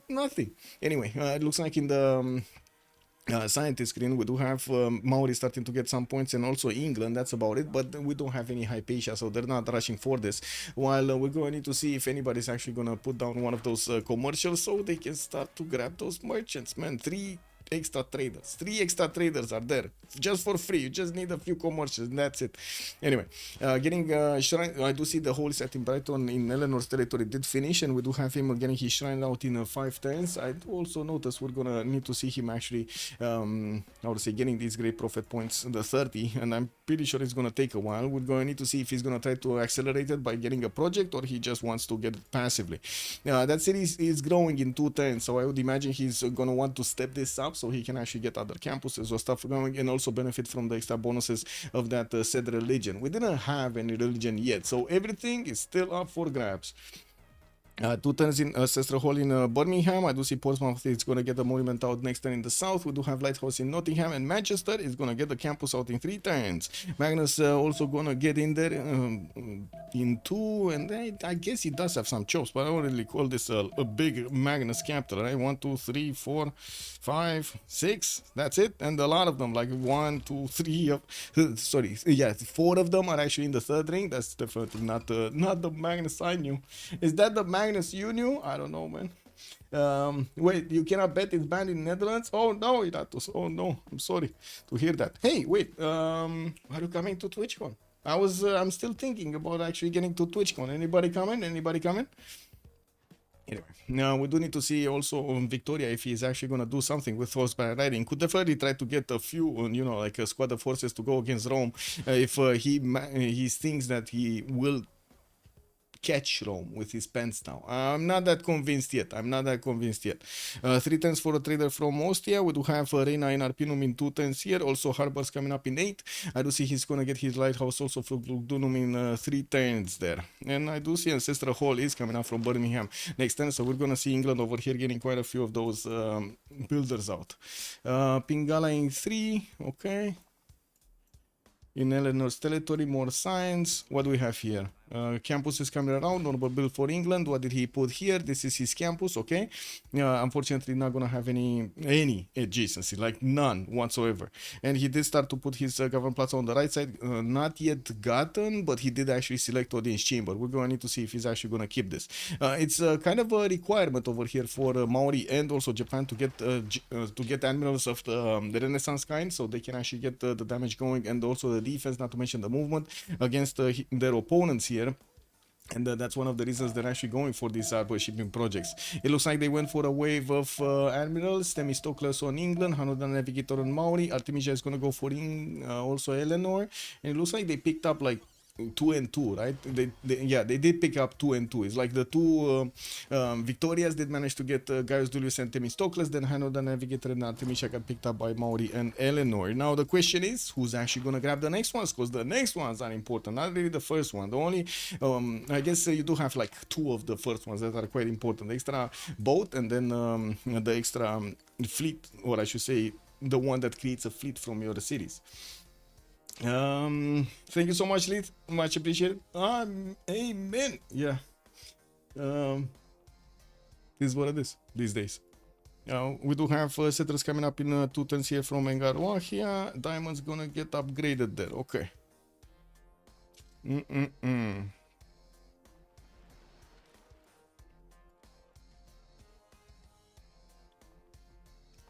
Oh wow. Got some of those seagulls. What are seagulls doing in such a cold temperature? Wow, environment. Not even next to the seaside. It's so far away. They're like 250 kilometers away from the seaside. Anyway, Liang getting plugged in Brighton. Looks like he will get his shrine up next turn. And at the moment, I don't actually see any action happening in between the teams over here. Did we see this happening? Yeah, so it looks like Pipo did manage to scout this out. He has units to see if England Baptiste is actually going to get any caravel out through that choke point. Not that he's actually going to be that afraid in this northern coast, because he didn't settle his cities there. It looks like he might actually go for the southwest over here, getting closer to Rome. Already starting to trade actually with Rome. Apologies, starting to get the goal going, and I do have to say I do already see Buttress on Kublai Mongolia, on Kublai China, 6 cities, 246 cities strong, with Pingala establishing in Xi'an. He is on 35 science with 24 culture, while I do notice on the other side Floppy is only on 20 science and 41 culture. Looks like Floppy is going to get his mercenaries quickly, while Geoffrus is going to get his caravels quickly. We do also see Beijing coming up with a campus in 1 turn. We do have multiple harbors that are still going to need their lighthouses going for those extra trade routes, and we're still waiting to see if he's going to manage to get enough boats out. I would imagine after this, after all of these next buildings, that he's going to start to put some production into his boats. Japan did also start to get his harbor shipping projects. We do have him getting his campus out from Shizuoka. Unfortunately, not the biggest one. He could have gone one more tile, but I think he's actually keeping that tile for the city of Gifu to place down a campus over there and get the government Plaza GCC, not to mention the other two. That's going to be a very big one for Gifu, but he does need to finish his harbor, get his fort population, probably get other things over there in the north. And I do see Maori did start off on Warlord Strong, coming up in 3 turns from his capital. Did get also to recruit Rajendra Kola. We might actually see Maori being left behind. Sorry, not Maori, Japan being left behind, because another admiral has been picked up, Himerio. So we already have 2 of them. Is Japan going to have enough points to get? I think he does, right? He's 66 out of 75. And I don't... Wait a second. Where is he on the... OLAKETAL AMIGO is second from the top. So Pipo is the only one that could actually pick one without problem. Oh my god, and he doesn't have points.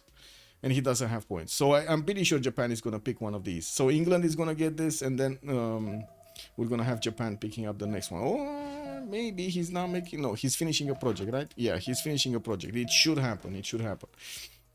Rome starting to expand, also getting his entertainment complex from the capital, where he does have Liang being plugged in. That's a city of 29.1 production. We do have him with campuses from Aquilea. I do see pyramids is coming up from Ostia in 6 turns over here.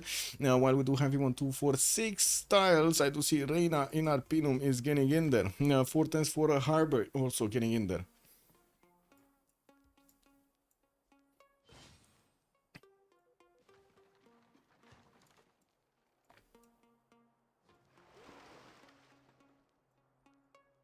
Okay, quickly making boats. Maori quickly making boats in Wanganui, and I do see he's actually waiting in the north to get more. We do need to see also Japan starting to get some boats in the city of Gifu if he wants to protect himself from this. While looking at the sim, I do have to say Japan is starting to recover from his production, or I should say the lack of production here, but it looks like he's still not managing to get to the numbers of Josie 06, with 80 points of production on Josie, only 50 on Japan. With campuses finishing and also more traders starting to get out, we do see him actually going external here. He's going with all 4 trade routes actually going externals. Okay, that's definitely one of the issues he has, not gaining the extra points of production on those trade routes and the extra food, not actually arriving over here. With China also managing to get a few more boats in the south, I do see him finishing up his lighthouse count, and I do see also Shenyang did get placed right to the north of Paititi, so he can actually grab that 2 tile. Okay, is Japan actually getting Warlord's Throne or he didn't get anything? No, he didn't get anything. He's just trying to get the campus out. He's 21 science and 36 culture, while Josie already 45 and 45. You do see OLAKETAL AMIGO is still trying to discover mathematics, while we do have Buttress coming out from Josie. Oh, I lost my chats in order. Carlington, hello sir, and welcome. Anyway, let's see. Mocha. Pingala, Xi'an. We do have Liang, Beijing. One more time to go. Longqi. Okay, well. Campus in Sheffield. And we do have another one that's going to be chopped here in Bristol. Is he actually going to be fast on this? Because, ooh, wait a second. Maori's getting boats on the western side as well. Like, I did point out at the beginning that he's going to have basically like, 2 or 3 targets to go against. That's going to be one Age of Steam over here to the western side. One is going to be Japan on the right. And he's also going to have past Japan, China. So that's basically a 3 versus 1 or a 1 versus 3, depending on which side you're going to be on. We're going to need to see if the other Kublai is going to manage to actually keep Geoffrus at bay here with Josie 6 on Buttress in 2 turns. I do see Floppy is also 8 turns away. Oh my god, he's so far away. At least he's gonna get the boost from Josie. Geoffrus already getting Buttress next turn, not to mention he has his mercenaries coming up in 6. That probably will get boosted if he's gonna get more land units. I'm not sure if he's gonna. I really hope he's gonna get boosted by somebody there. Does anybody have a lot of culture on their side? I guess Boubsho, right? He could actually try to go there. Recorded history is coming up in 1 for him. And of course, we're going to need to see if he goes as far to the top right to actually get on the top 3, on the Civic 3 to actually get that mercenaries going. More boats. Japan is building settler. Wait, finally? He's actually getting another settler? Oh, from Shizuoka. Oh no. Do you think he's actually going to want to go here? Oh my god, he might actually want to go to get on the uranium tile or next to the uranium tile to actually get a canal for these boats. Oh no, he does not know. I mean, he probably does see that the military strength of his opponent of Josie 6 is starting to get bigger and bigger, 320. He doesn't have vision yet on all of the boats in Wanganui, doesn't have vision over the north. He will need, well, I guess he's gonna have a surprise. Give me a second so I can close the door. Be right back.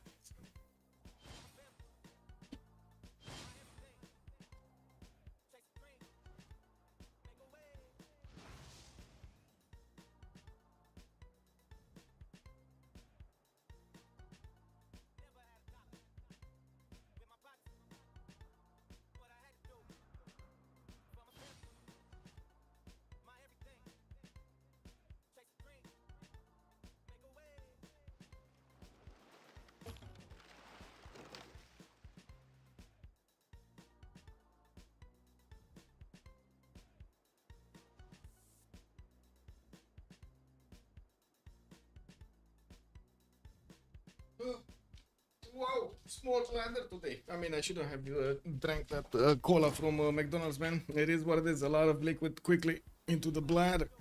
Coming up, it is what it is.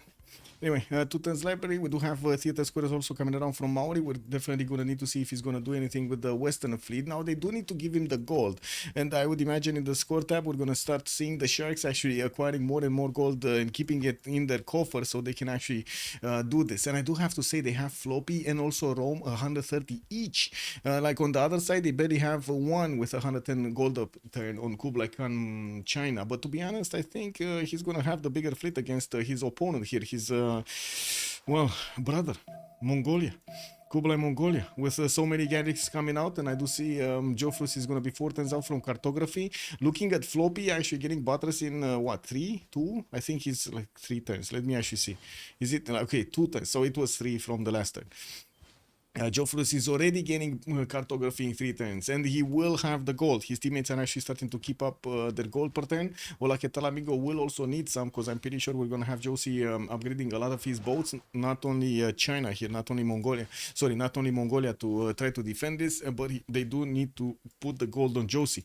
We do have him with a much bigger fleet than Japan, and he does need to actually fight on 3 fronts. This is going to be quite hard, I gotta say. For Maori, this is going to be terrible. We do have him with libraries in Tehonianganui Akupe, lighthouses Wanganui, theater squares in Opango, and another one of these lighthouses in Garuahia. Looks like he's actually slowing down on getting his boats out. Even though he's 6 turns out from cartography, I do have to say he's gonna get 3 boats per turn, so he could just fix the numbers later on, right? Get the numbers in a few turns after he does finish all of these things. I'm pretty sure the library is actually gonna put him a step it up on the cartography, right? 46 science, 48 culture. Did he manage? Oh, I did actually not get this. I didn't talk about this. So first of all, pyramids finishing in Ostia. Second of all, let's see the look. Take a look at the city states. Hattusa with Geneva coming up for science. We do have Jerusalem, Nazca, and Vatican City for the religious bonuses. Mogadishu is going to provide them some trade benefits. I do see Kagwana is going to get the culture. We do have Cardiff with Auckland for the industry. Auckland is here, and it doesn't seem like anybody actually put points into it to sue it. Not yet, not yet. Mogadishu, Hunza, the ones for commercials to get them the gold, and of course quite a few faith city states. But to be honest, there's no religion right now. Like we do have England making 2.3, and we found our answer. Looks like he's not actually going to want to step on it that quickly, and he did work on Temple of Artemis. He's still under construction. His builder is coming out from oh wait a second, it's 1 turn away from getting finished from London. I don't know why I was expecting it to be built from Brighton, but I guess it is what it is. Definitely a lot better choice to actually get it from London, because you do have the extra production versus Brighton, which is kind of a new city over here. Now we do have him also placing down a campus. That's a +4 in between, and of course people can just well, I wouldn't really say he can just free sim, to be honest, with his neighbor here, Baptiste. But I guess at the moment, both are kind of doing the same thing, right? They're kind of free simming. Mausoleum at Halicarnassus coming out from Boubsho. And we do have him improving his tobacco tiles, their wine tiles. While I do see Stonehenge from Leeds coming up in 4 turns here. Konstantin, good evening, sir, and welcome. Show the pantheons. Okay, let me do this quickly. So we do have Goddess of Tides for Age of Steam. Eleanor is gonna have Goddess of Festivals. Rome did go for Open Sky, 6 turns for Colosseum, by the way. We do have God of War and Plunder on the other England, on Age of Empire. Looks like Kublai is gonna be C3 Patron Goddess, and I do have to say, his other brother from China is gonna get Stone Circles. And oh my god, look at this capital. Look at this capital, 35 points of production. I gotta say, he doesn't have as much production as I was expecting a lot earlier, right? I was expecting something 40, but yeah, still 35 is pretty good, don't get me wrong. And Japan is going to go for religious settlements, and I think only Kupe is missing from the list. God of the Sea. He went for God of the Sea. We do have a few conflict points over here. Japan with Maori. Maori with the West Side, with England, Age of Steam. And then we do have the two Kublais fighting each other. Geoffrus with FloppyfloNG. By the looks of it, they're going to get to pound each other boats. Send them to the grave over here. We definitely need to see a lot more coming up from Mongolia. I'm actually very worried about this. He doesn't have an admiral. We do have on the other side, China definitely has an admiral, and he's going to be put. Oh, wait a second. All of his cities are exposed. Like, all of his cities are exposed. Except Xanadu. I guess they could just leave Xanadu, right? He can pick off Aksu, he can pick off Mitla, and then come through the one-tile choke in the south to actually pick off Ulaanbaatar or Uruki. Not sure if he's going to get his boats out by that moment to actually close up properly the southern coast, because I'm pretty sure we're going to have Mongolian, or I should say Chinese, right? Kublai, China.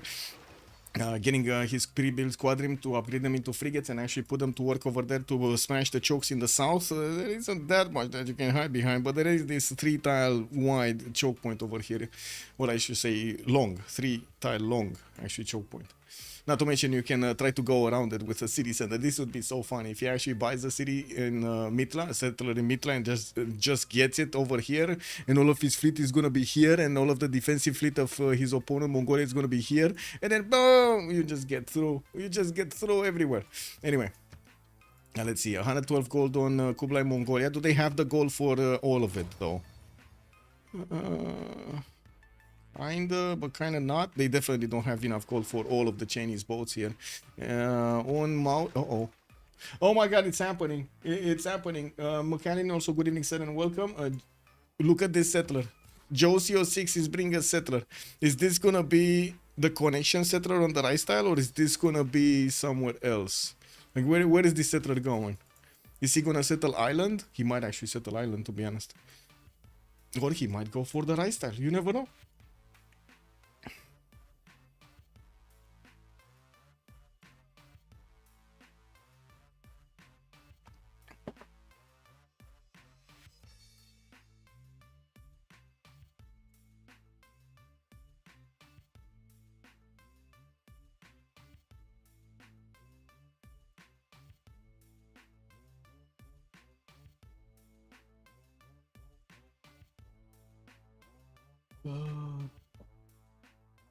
Okay. Da-da-da-da.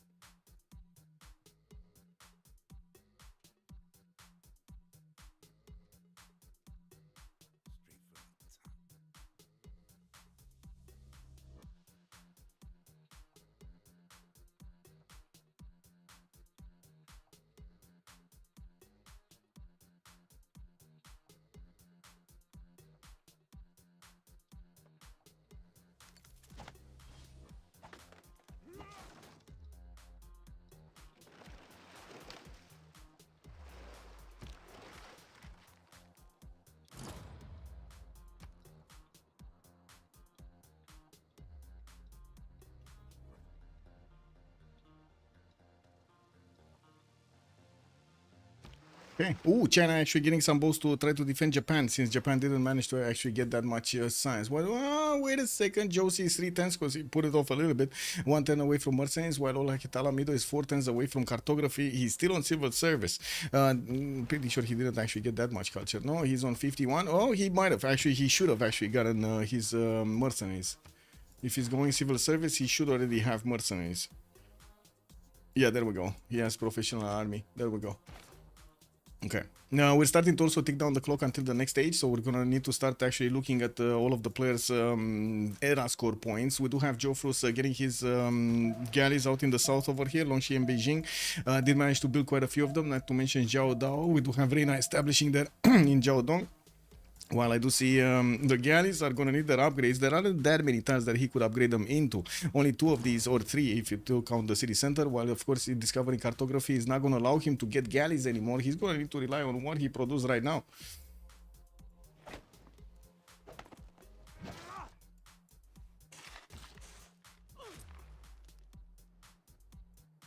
Okay. Libraries in Shanadu coming up in 2. We do have a galley from Urumqi, and I do see Ulaanbaatar is starting to actually get a few more boats out. He's probably going to try to get a fleet in Nitra, while the one in Axu is going to try to keep these opponents away. We do have him managing to get Khmer, so he did manage to actually get an admiral. Perfect. They both have an admiral. Galleys are starting to actually get their upgrade points into cartography, into the bigger boats, caravels, and I was watching these points over here. Looks like England, well, first of all, they cost 305 points right now. We do have Japan managing to get one.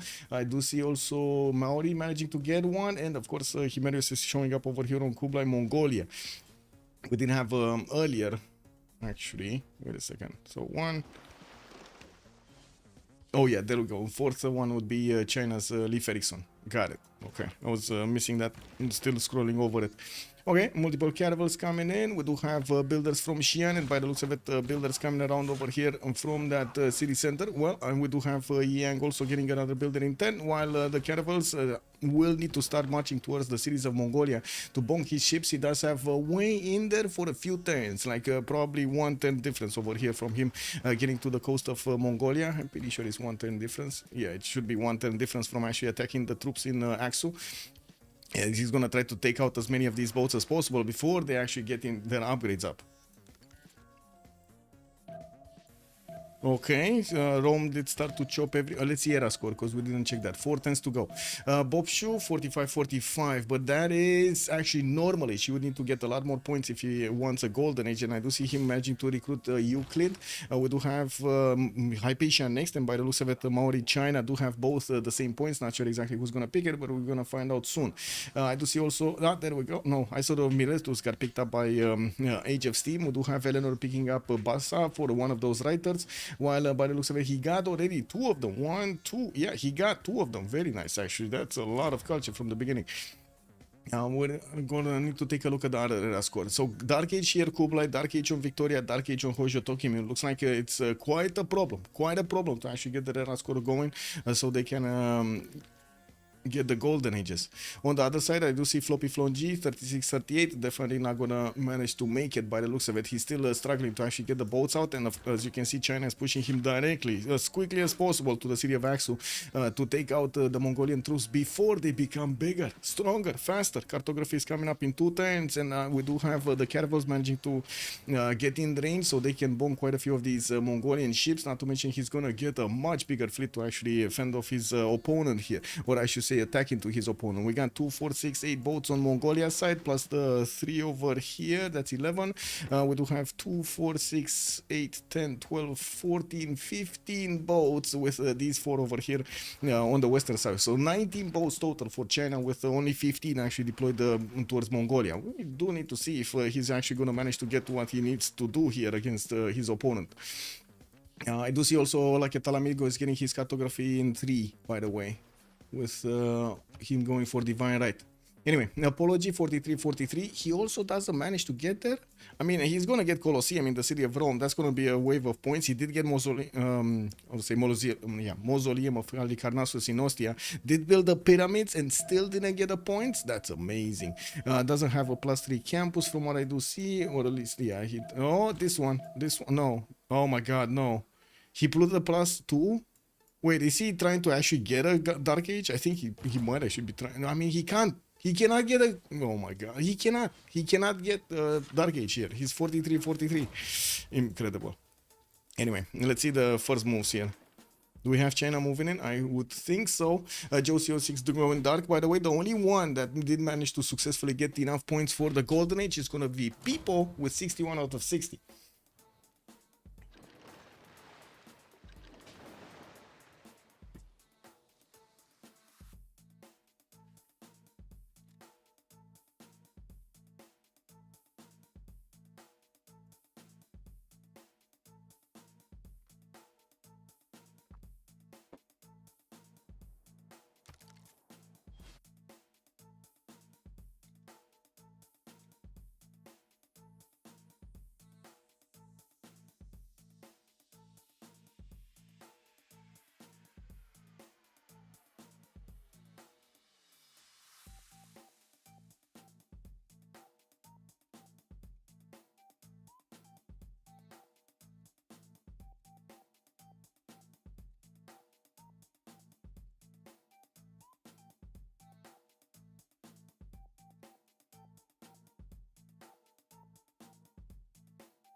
He still has the region plus bath, yeah.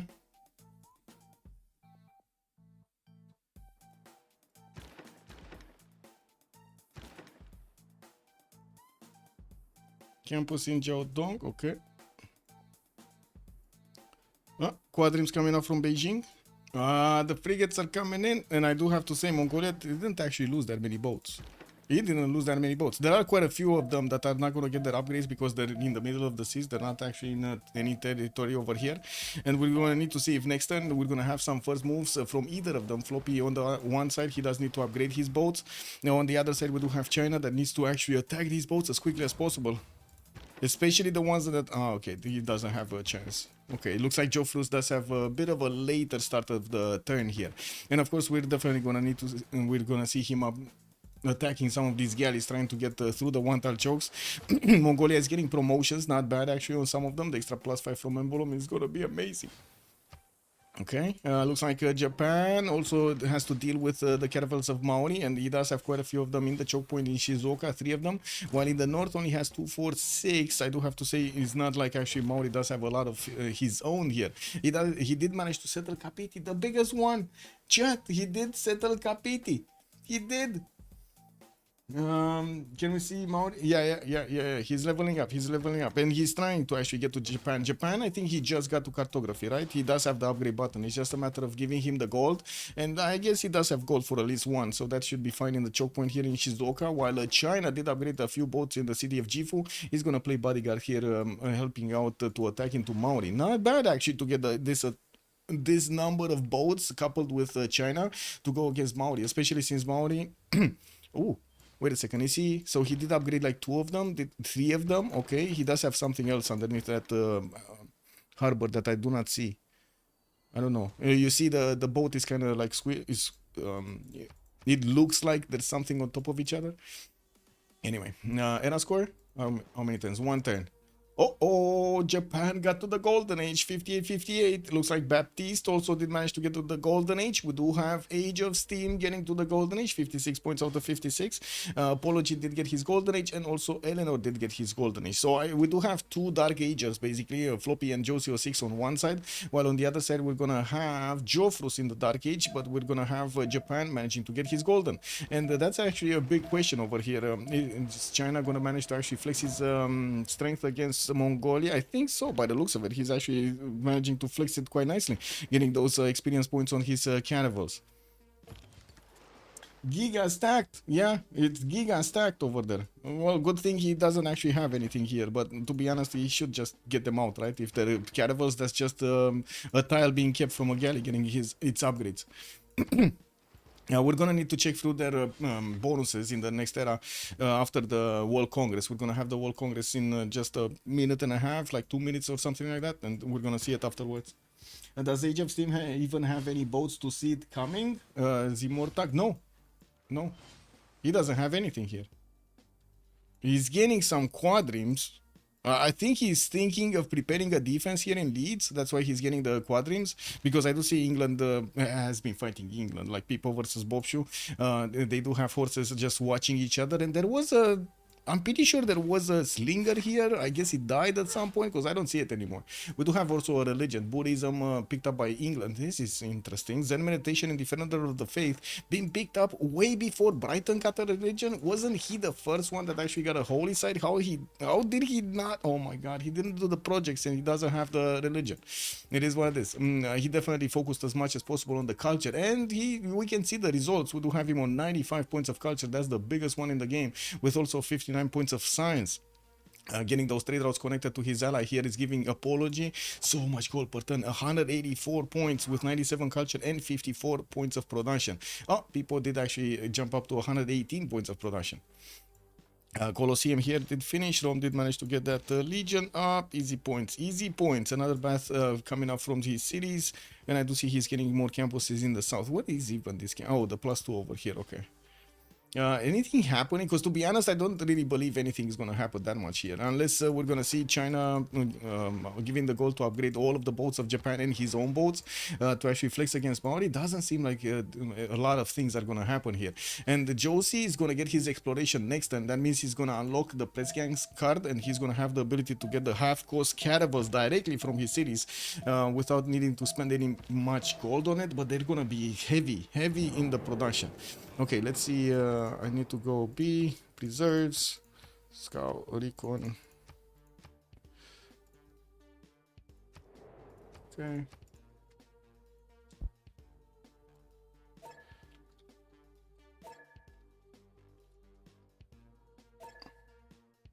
Okay, there we go.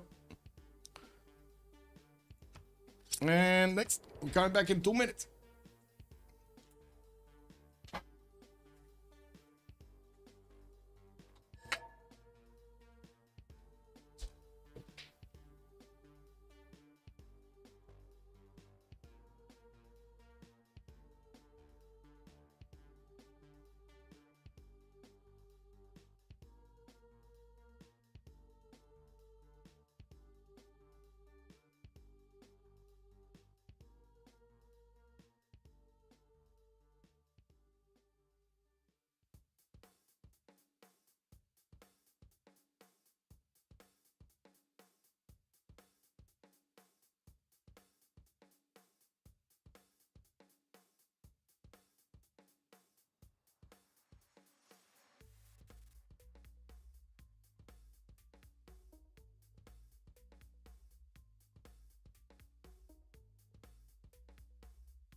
Okay, so what did happen? Anything? Walls up in Kapiti? This is a bit surprising that he's actually spending so much production to get the walls up. Also, where Mauri Chicarita? That's a good one. Actually, I didn't put the second label, right? I'm sorry, I actually didn't put the second label, and you're correct, chat. You are correct, chat. Whoever said that, thank you so much to actually get these in line.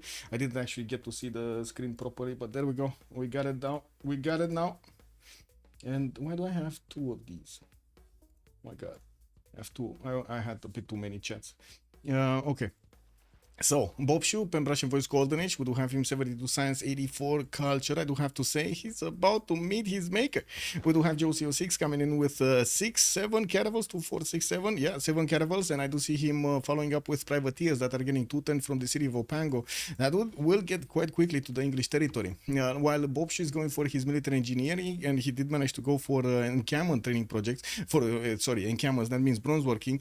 We do see him actually needing to put up some big of defense over here on the western side, but to be honest, he's not aware of the danger coming for him. We don't have him with that many boat pre-builds, and if he does manage to actually discover cartography, this is going to be deadly, because those boats are going to take forever to actually get out, and since he doesn't have pre-builds, I only got some quadrants, and I do say some because he only has like 2 of them to actually get this out.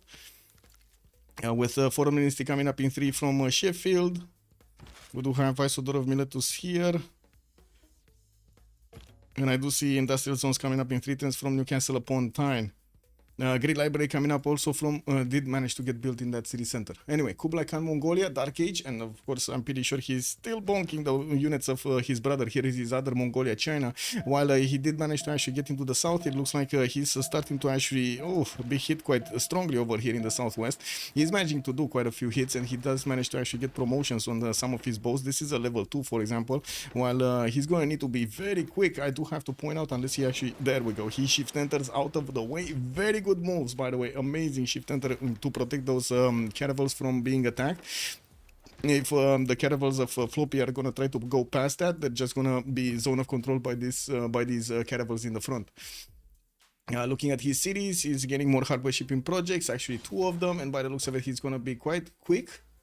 What is it? No, this is not that quick. This is not that quick. I think England, Age of Steam, is gonna get that soon soon. Age of Empire, sorry, Age of Empire is gonna get this soon over here. Anyway, we do have Victoria with 3 Inquiry Golden Age. By the looks of it, he did manage to only jump up to 71 Science and 40 Culture. Definitely needs to put down more harbors to get the extra adjacency from his gold into Science. And I do see him putting down amphitheaters from Nottingham, while we do have him with Oracle coming up there. Okay, well, builders coming out, the lighthouse in 3, we do have Wolverhampton getting the Royal Dockyard, and I do see Baptiste over here did settle quite close to Mogadishu. Did actually not send his trade routes there. He's starting to move them on the western side so he can connect his economy with China, not actually having any other trade routes. So it's needed to defend against Rome in the south, but with only 1 horse he can actually do that quite nicely. I gotta say this, I love this archer actually being over here and just shooting at these from the other side. Man, can you imagine what's going on in that archer's life? He's just sitting on a coast, making a tent, making a fire. I don't know whatever he's eating over there or drinking. But then, you know, every day, he's like, look at those men go over there. Let's see if we can hit them. You know? Wow, man. Isusin did get picked up here by England. That's definitely, if he does manage to activate that one, he's going to get a lot of garrison defense strength. Hello, Jojo. Good evening, sir, and welcome. Also, Tolkien Ruken. Hello there, sir, and welcome. To answer your question, are you going to make a video addressing Harrison's getting back? No, I don't. Man, I did say from the beginning, I'm not interested in any kind of drama videos or something like that. I just don't. No. Anyway, let's actually take a look next. Japan, right? We were on Japan. Let's see, Japan, what is he doing? He did manage to actually put up the defense over here to the west of Shizuoka with just 2 boats. And I do see Maori is starting to get his squadrons out, not to mention his privateers. We might actually see him start to attack into the boats of his opponent, into Japan's boats, slowly but surely, especially with the range shots of the privateers. He could actually slowly do enough damage to take them down. Both Maori and Japan do have admirals. Yes, they do, but they're deployed differently. One is to the north of Gifu, and I do have to say Japan doesn't have in Shizuoka any one of these, but at least he does have the +3 from the shallow water tiles, and from what I do see, he's keeping up that oligarchy legacy over there. Oh, we do have Maori actually getting his +5. Is Japan getting his +5 also? I don't see him actually using the card. I don't see him using the card for the +5. That's unfortunate for him. Anyway, FloppyfloNG, Dark Age also, 80 science, 55 points of production. Yeah, we do have him also getting a privateer here in the city of Axel, where he's trying to get the ancient walls up. He will need to buy out this third ring tile if he actually wants to chop them faster, while China will need to actually attack quite a few times to get that city down. It doesn't seem like at the moment he did manage to get his privateers or frigates out. He's focusing on frigates. I do see 4 of these. Oh, already one did get upgraded. So the walls over there are just not going to be that much, and we're going to need to see if Mongolia's fleet is actually going to withstand the attack of China here when he's going to go against the city of Mitla with his frigates and with all of the upgraded caravels that already fought in Axu. Floppy in the main territory, he does have 74 production, getting his spy out in 3 turns here from Xanadu. Reina did get upgraded and did get placed in the city of Burumki on the right side. Doesn't seem like he's actually getting some benefits from it. It is what it is. Maybe the double? I'm not sure. Anyway, that's a +6. I'm not sure if he does have the double card. He might have the double card, no? Double harbor card. He doesn't. Okay, so he is getting Reina double over there. Okay. Okay, Rome. What is Rome doing? Again, his industrial zones, and that's going to be very good ones. We got the +6 here coming out from Lugdunum. In the city of Rome, he's going to have this one to the right side, next to that bath from Arpinum. And from what I do notice, he did finish his Colosseum, giving him some amazing amenities here. What do we have? +6, +6, +6, +6, +6, almost in every city. He did try to pressure a little bit Portsmouth. That's not really going to happen by the looks of it. Rome does only have a single scout, and that city, 64 defense strength, that's not happening. Also, I don't know what that is. Eating rabbits over the wall. Eating. Oh, okay. Industrial zone logistics projects. Oh my God, let's see this. Let's see this. We do have this. We do have this happening. England is getting pushed by Josio 6, and by the looks of it, the caravels are starting to get into the borders. They can try to no, they're not one-shotting these boats. That's a lot of boats that he got quickly over here with only these 3 cities, Leeds, Bristol, and Sheffield, that are able to build. And let's actually see what do we have. Oh, he's buying them. He's actually buying the galleys. Isn't that 125 strength? I think it's 125 gold, right?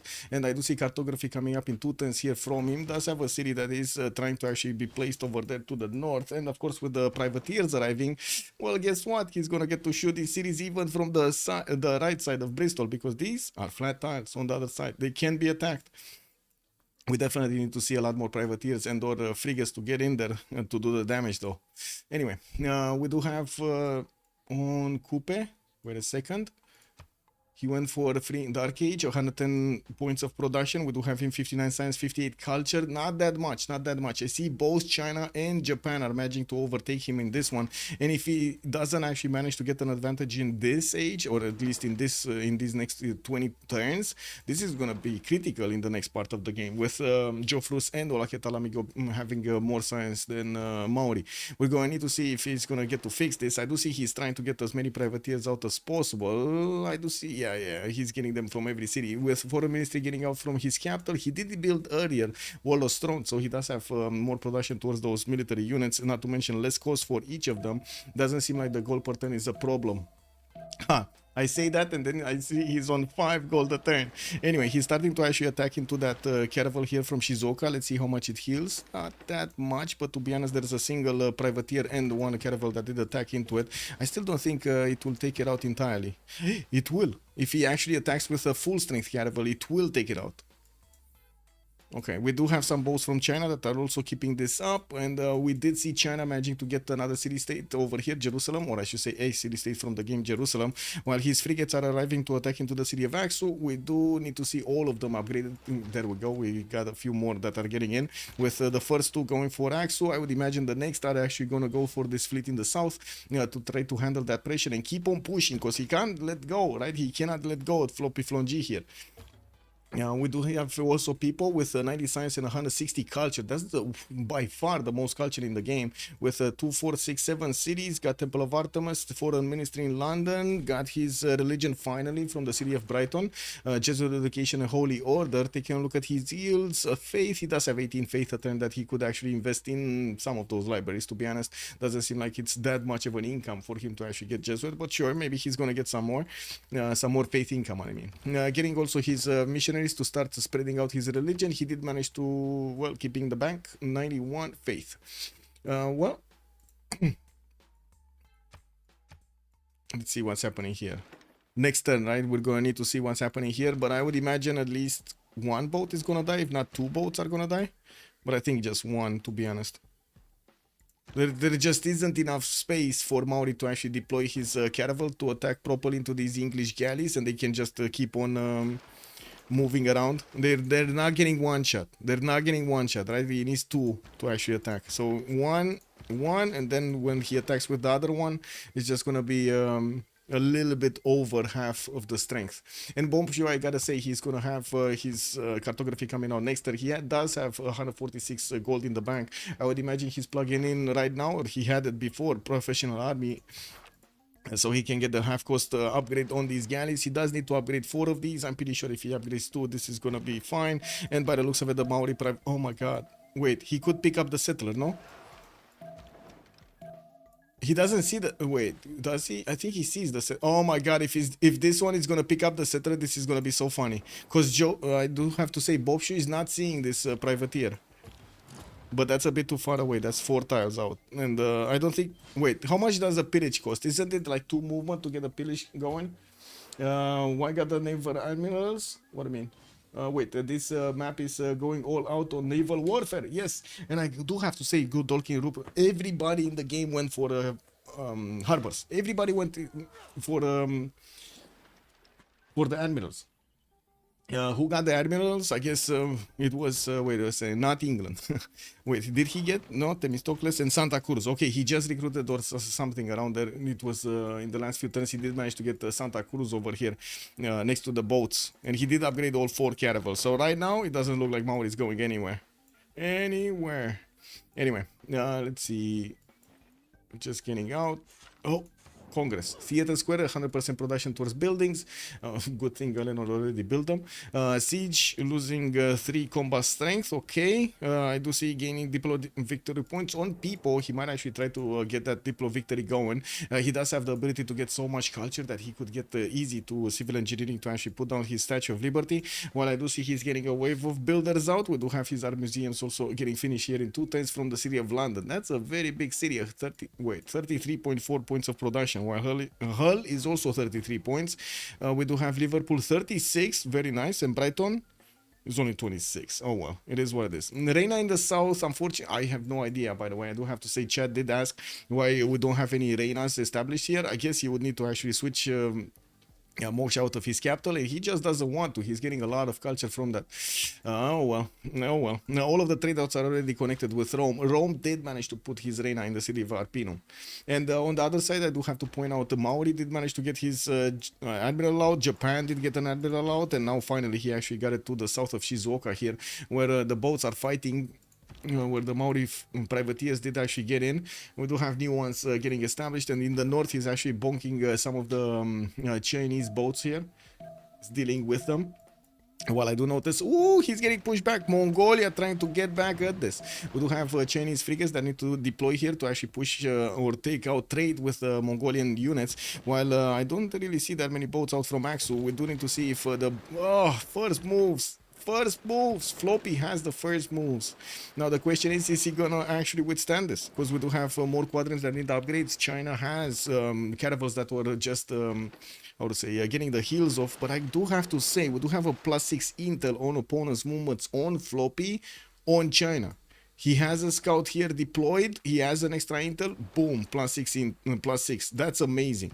And I do see Mongolia is managing to get another one here. He's also getting a terracotta army coming up from Mitra. Doesn't have yet the promotion, but since he does have the second spy, he can actually send it to one of the Chinese cities and try to do a few missions, right? Or at least a mission to get the upgrades. At the moment, we don't have anybody from the Sharks actually getting over 100 science. It looks like Hojo, and Victoria, both of them are getting those magical numbers here. And it does also seem that Boubsho not only did manage to spend the gold properly, but he kept his borders. In the choke point, he kept his borders. He cannot go to the north, though, because this settler is going to be picked off by the privateers. He realized that he cannot get there. He just cannot get there. We do have some caravels here that are also keeping an eye on the eastern side of England, and it looks like they're trying to, Civ6 is trying to keep everybody contained here. Ooh, Japan lashing out and did manage to actually get some of those Maori boats. We do have new ones getting upgraded here, and I do see he's putting more gold. Yeah, we do have the privateers that are barely scratching the Japanese caravels. I gotta say, this is kind of underwhelming, isn't it? Barely scratching these caravels. I mean, don't get me wrong, the Japanese boats are strong, but wow, privateers barely scratching them? Okay, okay. Sneaky scout deployed? Where is the sneaky scout? Where's the sneaky scout? Ah, I didn't see. Or is it the privateer called the sneaky scout? It might be. Foreign Ministry Kyoto. Okay. We might actually see Mongolia with the +6 tear down the Chinese defenses. Oh my god, 80 points of damage. And I do have to say, China did manage to get Ferdinand Magellan, so he does actually have a +3 on him from that admiral, but he does have also one single admiral. So by the looks of it, he can only keep up with the damage on the right side, while on the western side, it's a bit weird. It's a bit weird. He needs to put those level 1 caravels in front, and I'm actually very surprised we don't see him shift entering over here, so he can actually keep away these Mongolian boats from deploying too much. Oh my god, that's a lot of promotions. He just got Terracotta Army chopped in the city of Mitla, so he got a promotion. Mongolia, Floppy, Kublai did manage to get a promotion on all of these boats, all of them. Catapults coming in. Looks like a privateer. What did he shoot over there? Did he shoot like a frigate or something, or kill the caravels? I mean, I see him having this out and about. We could definitely see the Chinese frigates try to get some free shots on it and take it down, since one of them does really need promotions. No, he needs to get this, attack into this, boom, boom. Promotions for the win, yeah. Also, that's a lot of emblems. That is a lot of emblems. There we go. There we go. But he didn't use his other frigate that was damaged. Okay.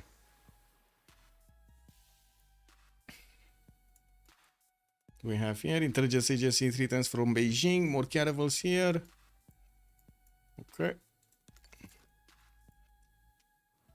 2 tons for university coming up from Birmingham, 5 tons from Manchester. While I do see the traders from the northern cities are coming out.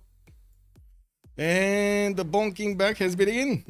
Looks like England is managing to get out. He's getting out. He's getting out. He didn't even manage to get that many of these frigates upgraded or something, the Squadrons into frigates. He just used the caravels to keep pushing back the Maori units, since they didn't have an admiral with them and they didn't really have that much space to deploy.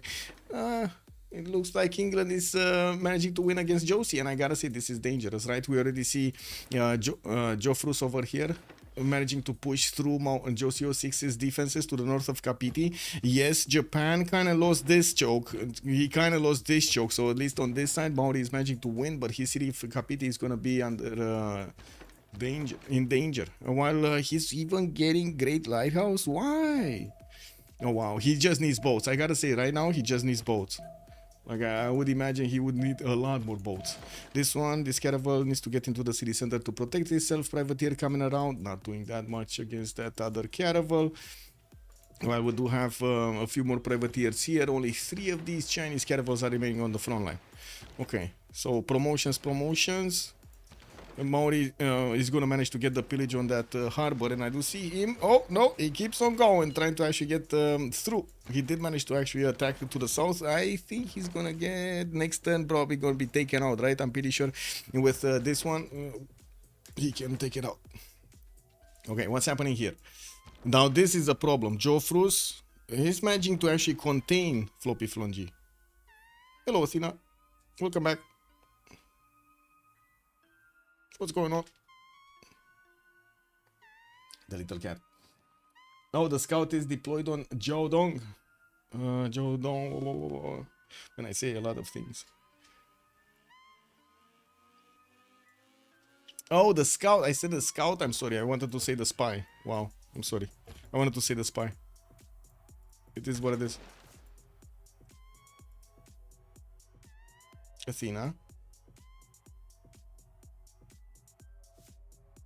She's just sitting over here looking at the keyboard, and I'm like, what are you doing? Are you trying to type something? Hello? I don't know.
Five turns for university to come out from Ravenna. Let's actually see. 11 turns over there for the age to actually get into the new one.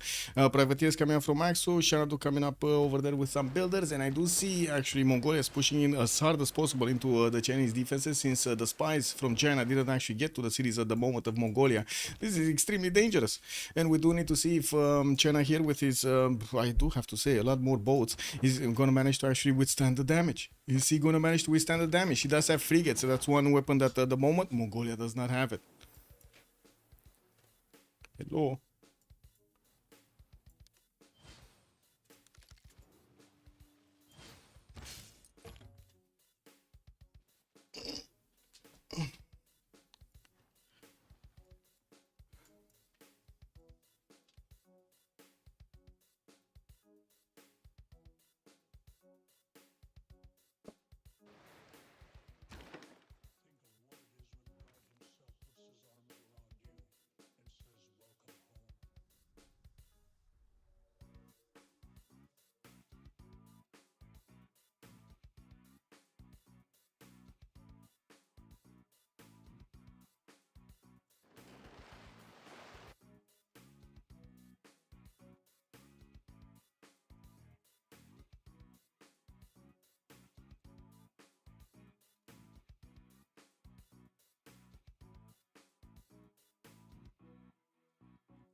Anyway, Athena, hello.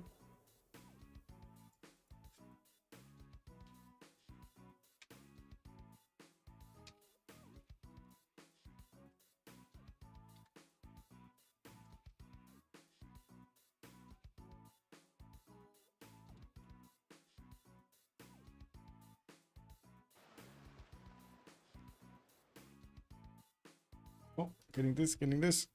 Come on.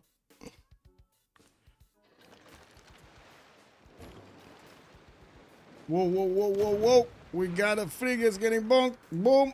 Yes. What's up? Okay, thank you.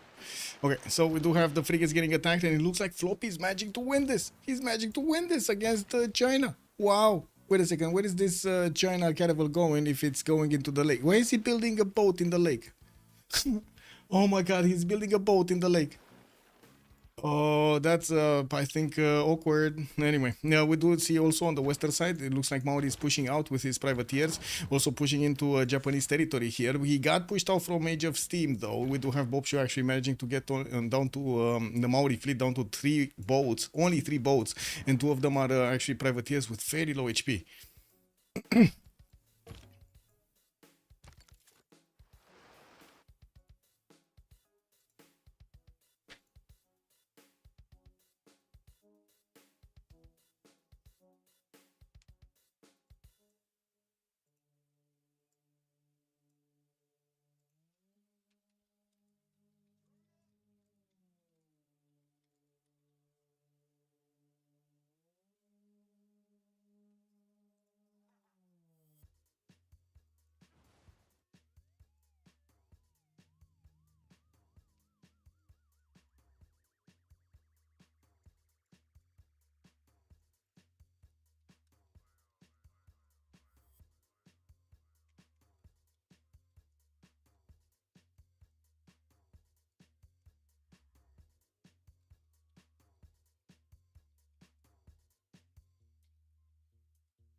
Wait a second.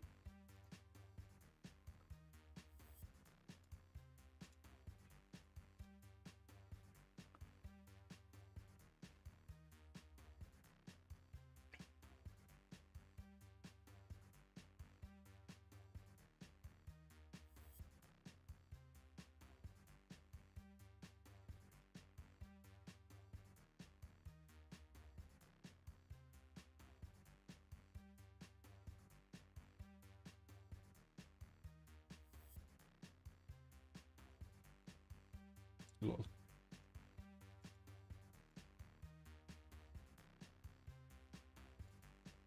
Anyway. Akura coming up in Nottingham, campus research projects in Manchester. I do see quite a few campuses are also getting out from England. Baptiste, let's actually see his Franklin Golden Age start to shine. And we do have also England managing to get here with his boats. I do have to say Baptiste did manage to upgrade that Isun Sin from his admiral, and he's putting him to actually stop the Piponian caravel fleet. There is only a single city, and I don't actually see any other way for him to actually get the boats out, unless he actually gets a canal in the city of Norwich. While he didn't manage to build that many boats, Pipo is going to be exposed to Baptiste later on in the game. Well, we do have him spreading his religion everywhere. Kivaki Zivani coming from Liverpool, 2 turns for Aqueduct, and also campus research projects coming from London.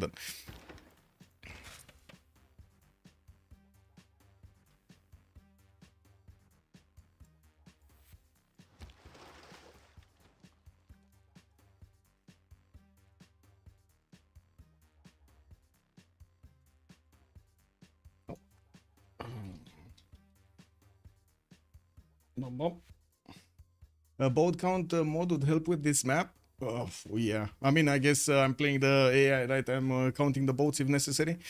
Finally, Age of Steam is actually going to get this settled out moving north, and it looks like we're past the halfway point. We do have Japan getting pushed quite hard by Maori. 3 of these privateers are eating away at the Japanese caravels. There are some Chinese boats that are also getting significantly damaged, but it looks like at this point, China is managing to push back Mongolia, or at least dwindle. So, like, keep trading these boats away against Mongolia and managing to actually get on top. And we do have new ones that are still on the way, but they're very far away, very far away. Mongolia has such a long reinforcement rate. It looks like China is winning because of this shorter reinforcement rate. Now, we do have Hildegard of Bingen here being picked up. Not really amazing, to be honest, especially on him. I do see Kupe did manage to get Hypatia for a free library and that extra science. And I do see Zenhi did manage to get a free trader. Okay. I'm still timed out from CPL for posting anime chips. Okay, Tavoli, please care games. Good evening, sir. Also, Alex, good evening, sir. He sees the opportunity to build caravel. He does it and doesn't care about the details. Yes, well, by the looks of it, China is caring about the details and it's managing to actually get to Mongolia here to smash his boats. We do have new caravels coming out from Mongolia side to actually try to fend this off, but the Kublais are in heat over there. Oh my god, there's so much heat being generated by that friction of the navies. We do have also Josio 6 managing to actually push back Japan here past the choke point in Gifu, while I do have to say Japan did manage to push him back in the city of Shizuoka. So the main cities of Japan are going to start making boats. They're also going to have access to Kapiti and Wanganui if they do manage to get there. I do have to say he could easily place another city in the south to get that going. Finally, Lighthouse is actually getting out from his capital city, while Maori did manage to get only 61 science and 58 culture. That might actually be what it kills him. With Apology on 205 science, 136 culture. We do have people on 194 science and 221 culture to go.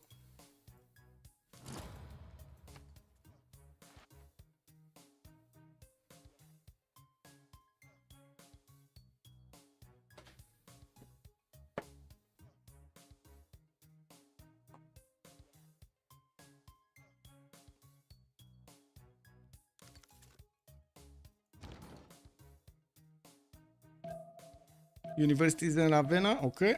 We do have campus research projects also coming around from Rome. They're gonna need to get closer, right? As soon as they start getting closer after Galileo Galilei, we're gonna see Ibn Khaldun being open up, Newton being open up. They need to get this. It looks like also Rome finally did get the merchant points going. England has two as well. That's it.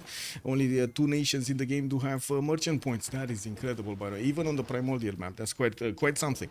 I'm actually curious if we're gonna have some of these privateers manage to capture some of the Japanese boats. They still have a lot of weak ones here. It looks like Japan is gonna lose this northern city. But I do have to say China did manage to actually defend himself in the city of Longxi. He does have quite a few of these caravels and also frigates with promotions. And since they did manage to actually put a spy in the city of Axu, he's starting to dwindle the number of points of actually all of the points, right? I don't think there's any more intel available for FloppyfloNG. That's another one of the reasons he did manage to push back his opponent. Mongolia did get two spies, but I don't see them both here. Or are they both in the same city?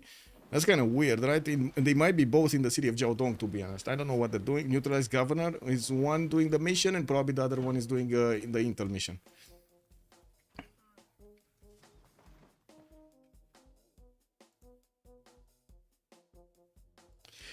People's stats are kind of exploding. Yeah, I did see 200 science, 200 culture. And we do have also Baptiste managing to get to 174 science, but he is in free inquiry, right? Pipo, Pembrash, and voice. Oh my god, that's going to be a big drop in Baptiste science when we're going to get to the next stage. We're going to need to see him getting definitely a lot more campuses, and that's exactly what he's working on to get that science higher. 187 points of production, a bit lower than Pipo's 228. We do have Trajan that did manage to get to 285, 200 science also, but he is in a Pembrash voice also. Oh my god, he's in Pembrash voice also. Getting systems for Venetian Arsenal. I do see he's actually trying to build a Venetian Arsenal over here. He doesn't really have a way to get boats out, but he's trying. He's trying to get the boats out. Okay, definitely taking that away, denying it from somebody else. It's gonna be good. The extra error squad is gonna be good on him anyway. He didn't actually take that city in the south, by the way, Nazca. No, it didn't. With the new campuses coming in, we do have universities coming up from Aretium. I do see he's gonna get shipyards in Lugdunum, and yeah, we do have commercials coming up over here in Ravenna. What do we have over here?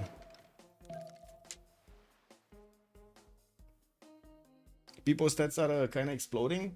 Okay.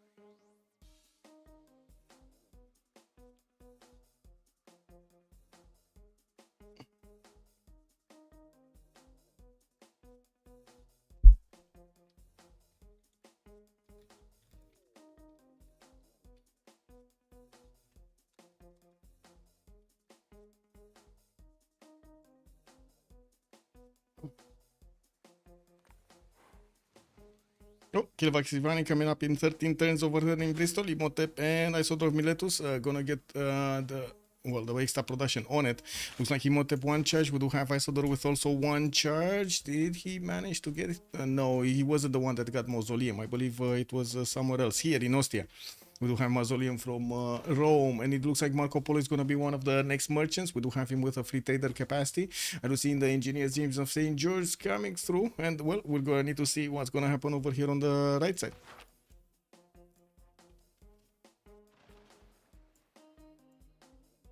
Kilvaki Zivani also coming up in 3.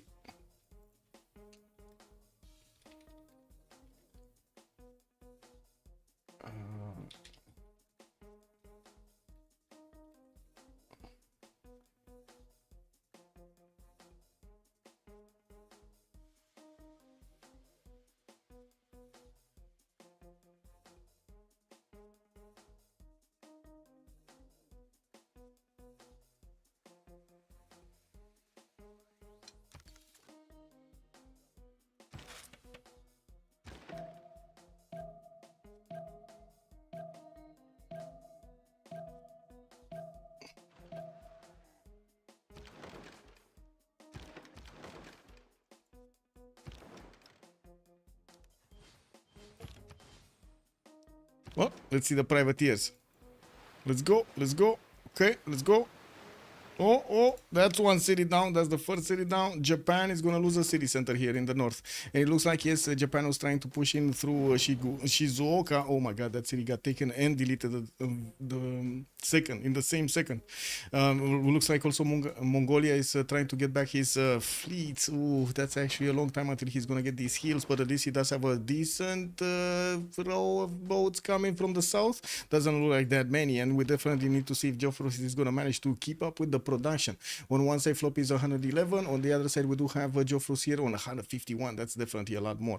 Now, with traders coming up from Xi'an, we do have caravels from Shenyang. Okay, we're going to need to see all of these actually get to the south and try to get another run against Mongolia. He's definitely worried about the boats of Maori on the western side, but I'm pretty sure he's going to just lose or get to be flipped over here. Jerusalem is going to be a crown jewel here because we do have Kupe with the ability to actually get these out. He can actually get the 100 points, right, of Diplo favor, and Pipo was going, right? He did manage to get the first ones, the 2 Diplo victory points. We might actually see him going to put that Statue of Liberty soon. He shouldn't be far away. Actually, he shouldn't be far away at all. Urbanization coming out next turn. And he does have 244 culture with 164 science.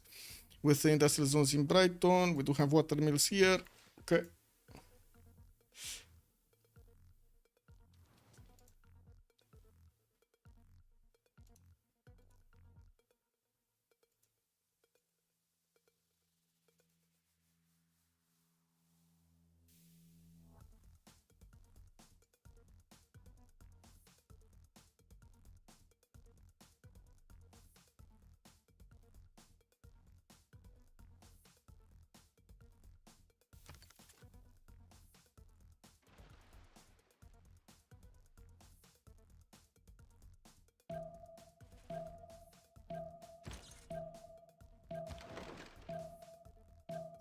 Traders Xi'an.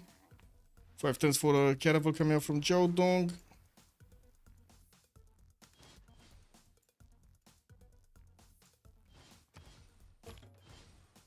Oh. What's going on? What's going on? Okay. More privateers also coming down from Maori. He keeps on building up his fleet, but to be honest, it looks like Japan is just going to sit over here with his 4 or 5 cities. 6 cities, also, the 6th city also being defended by China, while he's going to need to get his production a little bit higher. He cannot really push into Kapiti or Wanganui because of how those chokes are and his lack of actually ranged units. That's the problem. He doesn't have ranged units to actually take on the walls over there, and not even the caravels past the one-tile chokes. On the other side, we did have England managing to get to the city of Opango, Maori, or at least get, first of all, to get to spy on it, and second of all, to send some caravels after he did manage to take out the Maori boats from the choke point. Now he's getting next to Opango, and we're going to need to see if the privateers here with the walls are going to be able to stop them from actually taking the city center. Probably we'll get to stop them. I do need to put my chats in order, actually. Give me a second. Totally forgot about this. These navy maps are so much better. Juicy, yeah, true. Good evening, sir, and welcome. Also, greet. Good evening, sir, and welcome. Explosive streams. Hello there, sir. Since before AI. Whoa, yeah, since before AI. Well, I mean, to be honest, it is kind of true. Like, 2 turns for encampment project, encampments, wow, encampment Xanadu, encampment Axu, okay, he's getting his order with an encampment in Urumqi also, okay, increasing his production capabilities. We do only have a few more turns until the next Congress, and it looks like Kublai is gonna need a few more points to get there. The other ones in his team are actually right now in the Dark Age. We do have Floppy managing to get his Heroic Age. I do see also CO6 is trying, he just needs 3 more points, and I would imagine he's actually gonna get it, or I don't know, to be honest, because at the moment these cities are doing some other things. We do have China still trying to get some boats over here in Jerusalem. There is another way through the north that you can get into the Chinese territory, but that's a long way around this choke point. We do have also Maori still fighting and trying to push into the Chinese boats here as hard as he possibly can. He does have multiple privateers that are gonna have the shots on these caravels, and it looks like they are managing to 3-shot them. He does have at least a +3 intel on his opponent, and I do have to say Mongolia got his level 2 again. He got his level, he got his level 2, I mean. So right now, he should have, wait a second, where do we have it? +5, okay, +5 on the mini, it's +6 intel, okay, +6 intel over there on the caravels. Not a lot of boats, though. That's the problem. That's basically his only weakness. Not a lot of boats. And it doesn't seem like we have China with the ability to actually push through, so we're definitely going to need to see Mongolia actually pushing through his opponent here. Now this deserves a narrated video. KW. Pipo stats are kind of exploding. I mean, he keeps on exploding, right? 221 and 260 right now. And from what I do see in the score tab, wait a second, in the overall tab in the diplomacy, well, we do have 5 out of 20 of these diplo points for England. We still didn't see him getting his silver engineering, though I do think he's close, or he already, wait a second, did he already get it? We can see this with the card, right? If he gets access to the card for builders. Yeah, he does have public works. No? Yeah, he does have public works. So it's just a matter of him putting down the Statue of Liberty and actually getting to build it. Did finish Kilvakisivani over here. I do see Newton also did get picked up by Pipo. He's going to get bigger. He's going to get bigger. And we do have in the scientist screen here the points coming in. 50% production towards research labs.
Oh, we gotta pause. No, the question is gonna be, is it 5 or 10 minutes? Wait, that's a GG? That's a GG right there! That's a GG right there! Face may change Whoa! throughout the ages. Whoa, whoa, whoa! History is written from the Wait a second, so Geoffrus, we had Kublai, China actually losing to Kublai Mongolia after he got a level 2 spy. We did have Maori that was trying to push through, and he was getting through. He was starting to take out Chinese cities, not to mention to one of the Japanese ones. Eleanor was getting so big, nobody would see him. Oh my god, that's amazing. Okay. So I guess we might have a shorter, I don't know what to call it actually, shorter or not shorter pathway to get here. Let me see the post-game chats. And I do need to actually switch my sound settings also. Oh, okay, there we go. And this, let me actually find the channel. Let me put it up on the screen and find the channel. A lot of channels.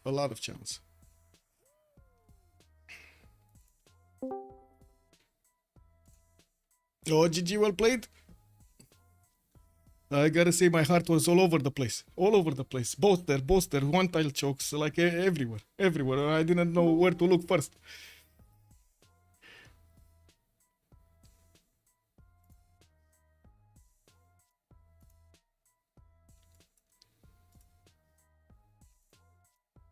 Putain. Je vois s'il explose, s'il fait le quadrirem. Ah ouais, les gars. T'as dit quoi? Je vois s'il explose, s'il fait une quadrirem. Ouais. Il a cru il avait des Sea Dogs, hein. Je pense que c'était mon bon plan, non? Je sais pas. Ouais, je pense que c'était bien, mais c'était marrant. Des armées de corsaires, hein. C'était rigolo. Bah, t'aurais pu en faire quelques-unes, mais après, je pense J'en ai fait une, mais en fait, le truc, c'est que du coup, j'ai cliqué imprimerie direct et là, j'ai touché à peine frégate maintenant, donc. Ouais. Non, moi, je voulais. T'aurais pu faire une ou deux là juste avant de toucher frégate. C'est ça que je voulais dire. Ah non, oui, C'était oui. bien de go. Oui, j'aurais pu. Je pense que c'était bien de go corsaire. Mais je t'avoue que j'étais. Oui, après ça, trop il y avait un peu d'autres concentré. trucs. J'ai fait un ministère, T'as de faire une agence. Mais j'allais dire, t'as musclé que le ministère aussi. Parce que... Ouais, terrible.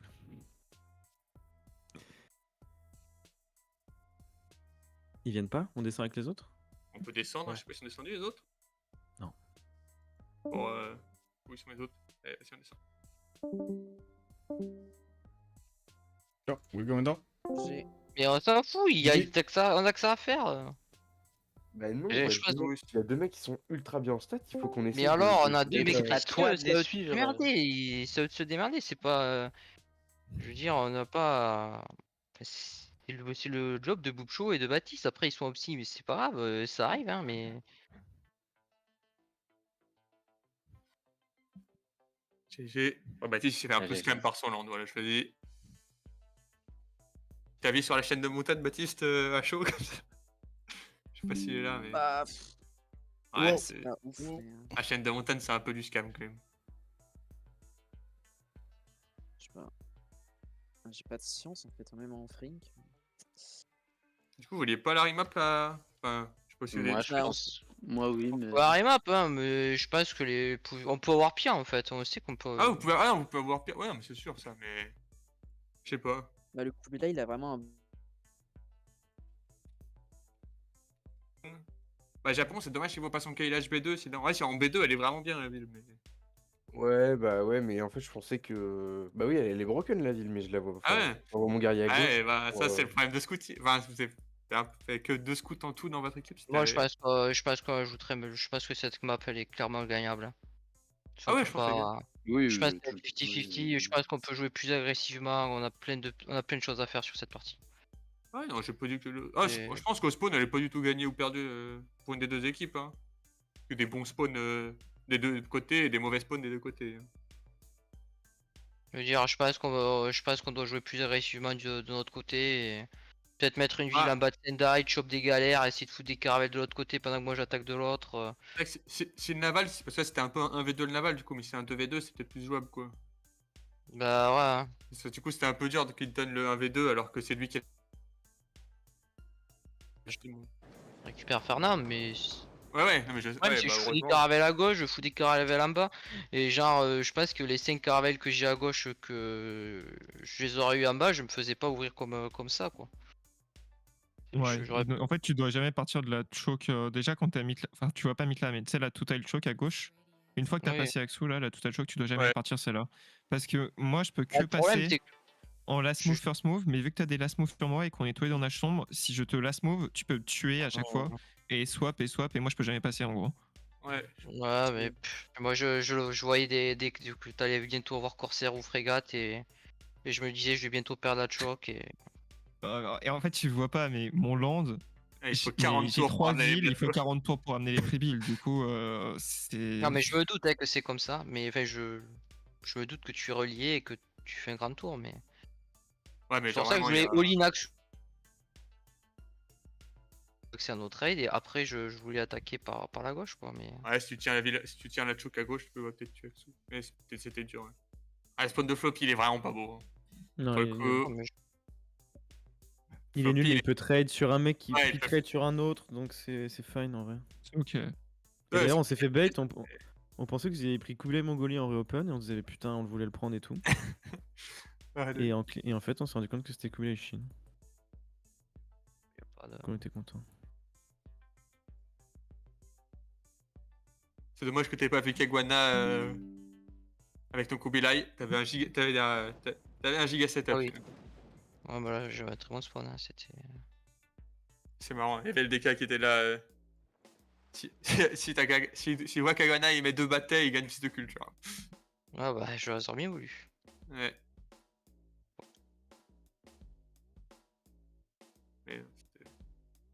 C'est une bonne game. GG à tous. Ouais. GG à tous. Have a good evening. Bonne soirée. Thank you so much for allowing me to stream. Ciao. Merci pour les casts. Bye bye. Bye bye. Oh, there we have it. We're gonna turn off the stream and we'll see what we're gonna have tomorrow. We'll see if during the day we're gonna play some Civ7 and during the evening maybe get some Civ6. Have a great evening, everybody. Much appreciated for the support. Thank you so much for the follows and the subs, and let's see each other tomorrow. Bye bye bye.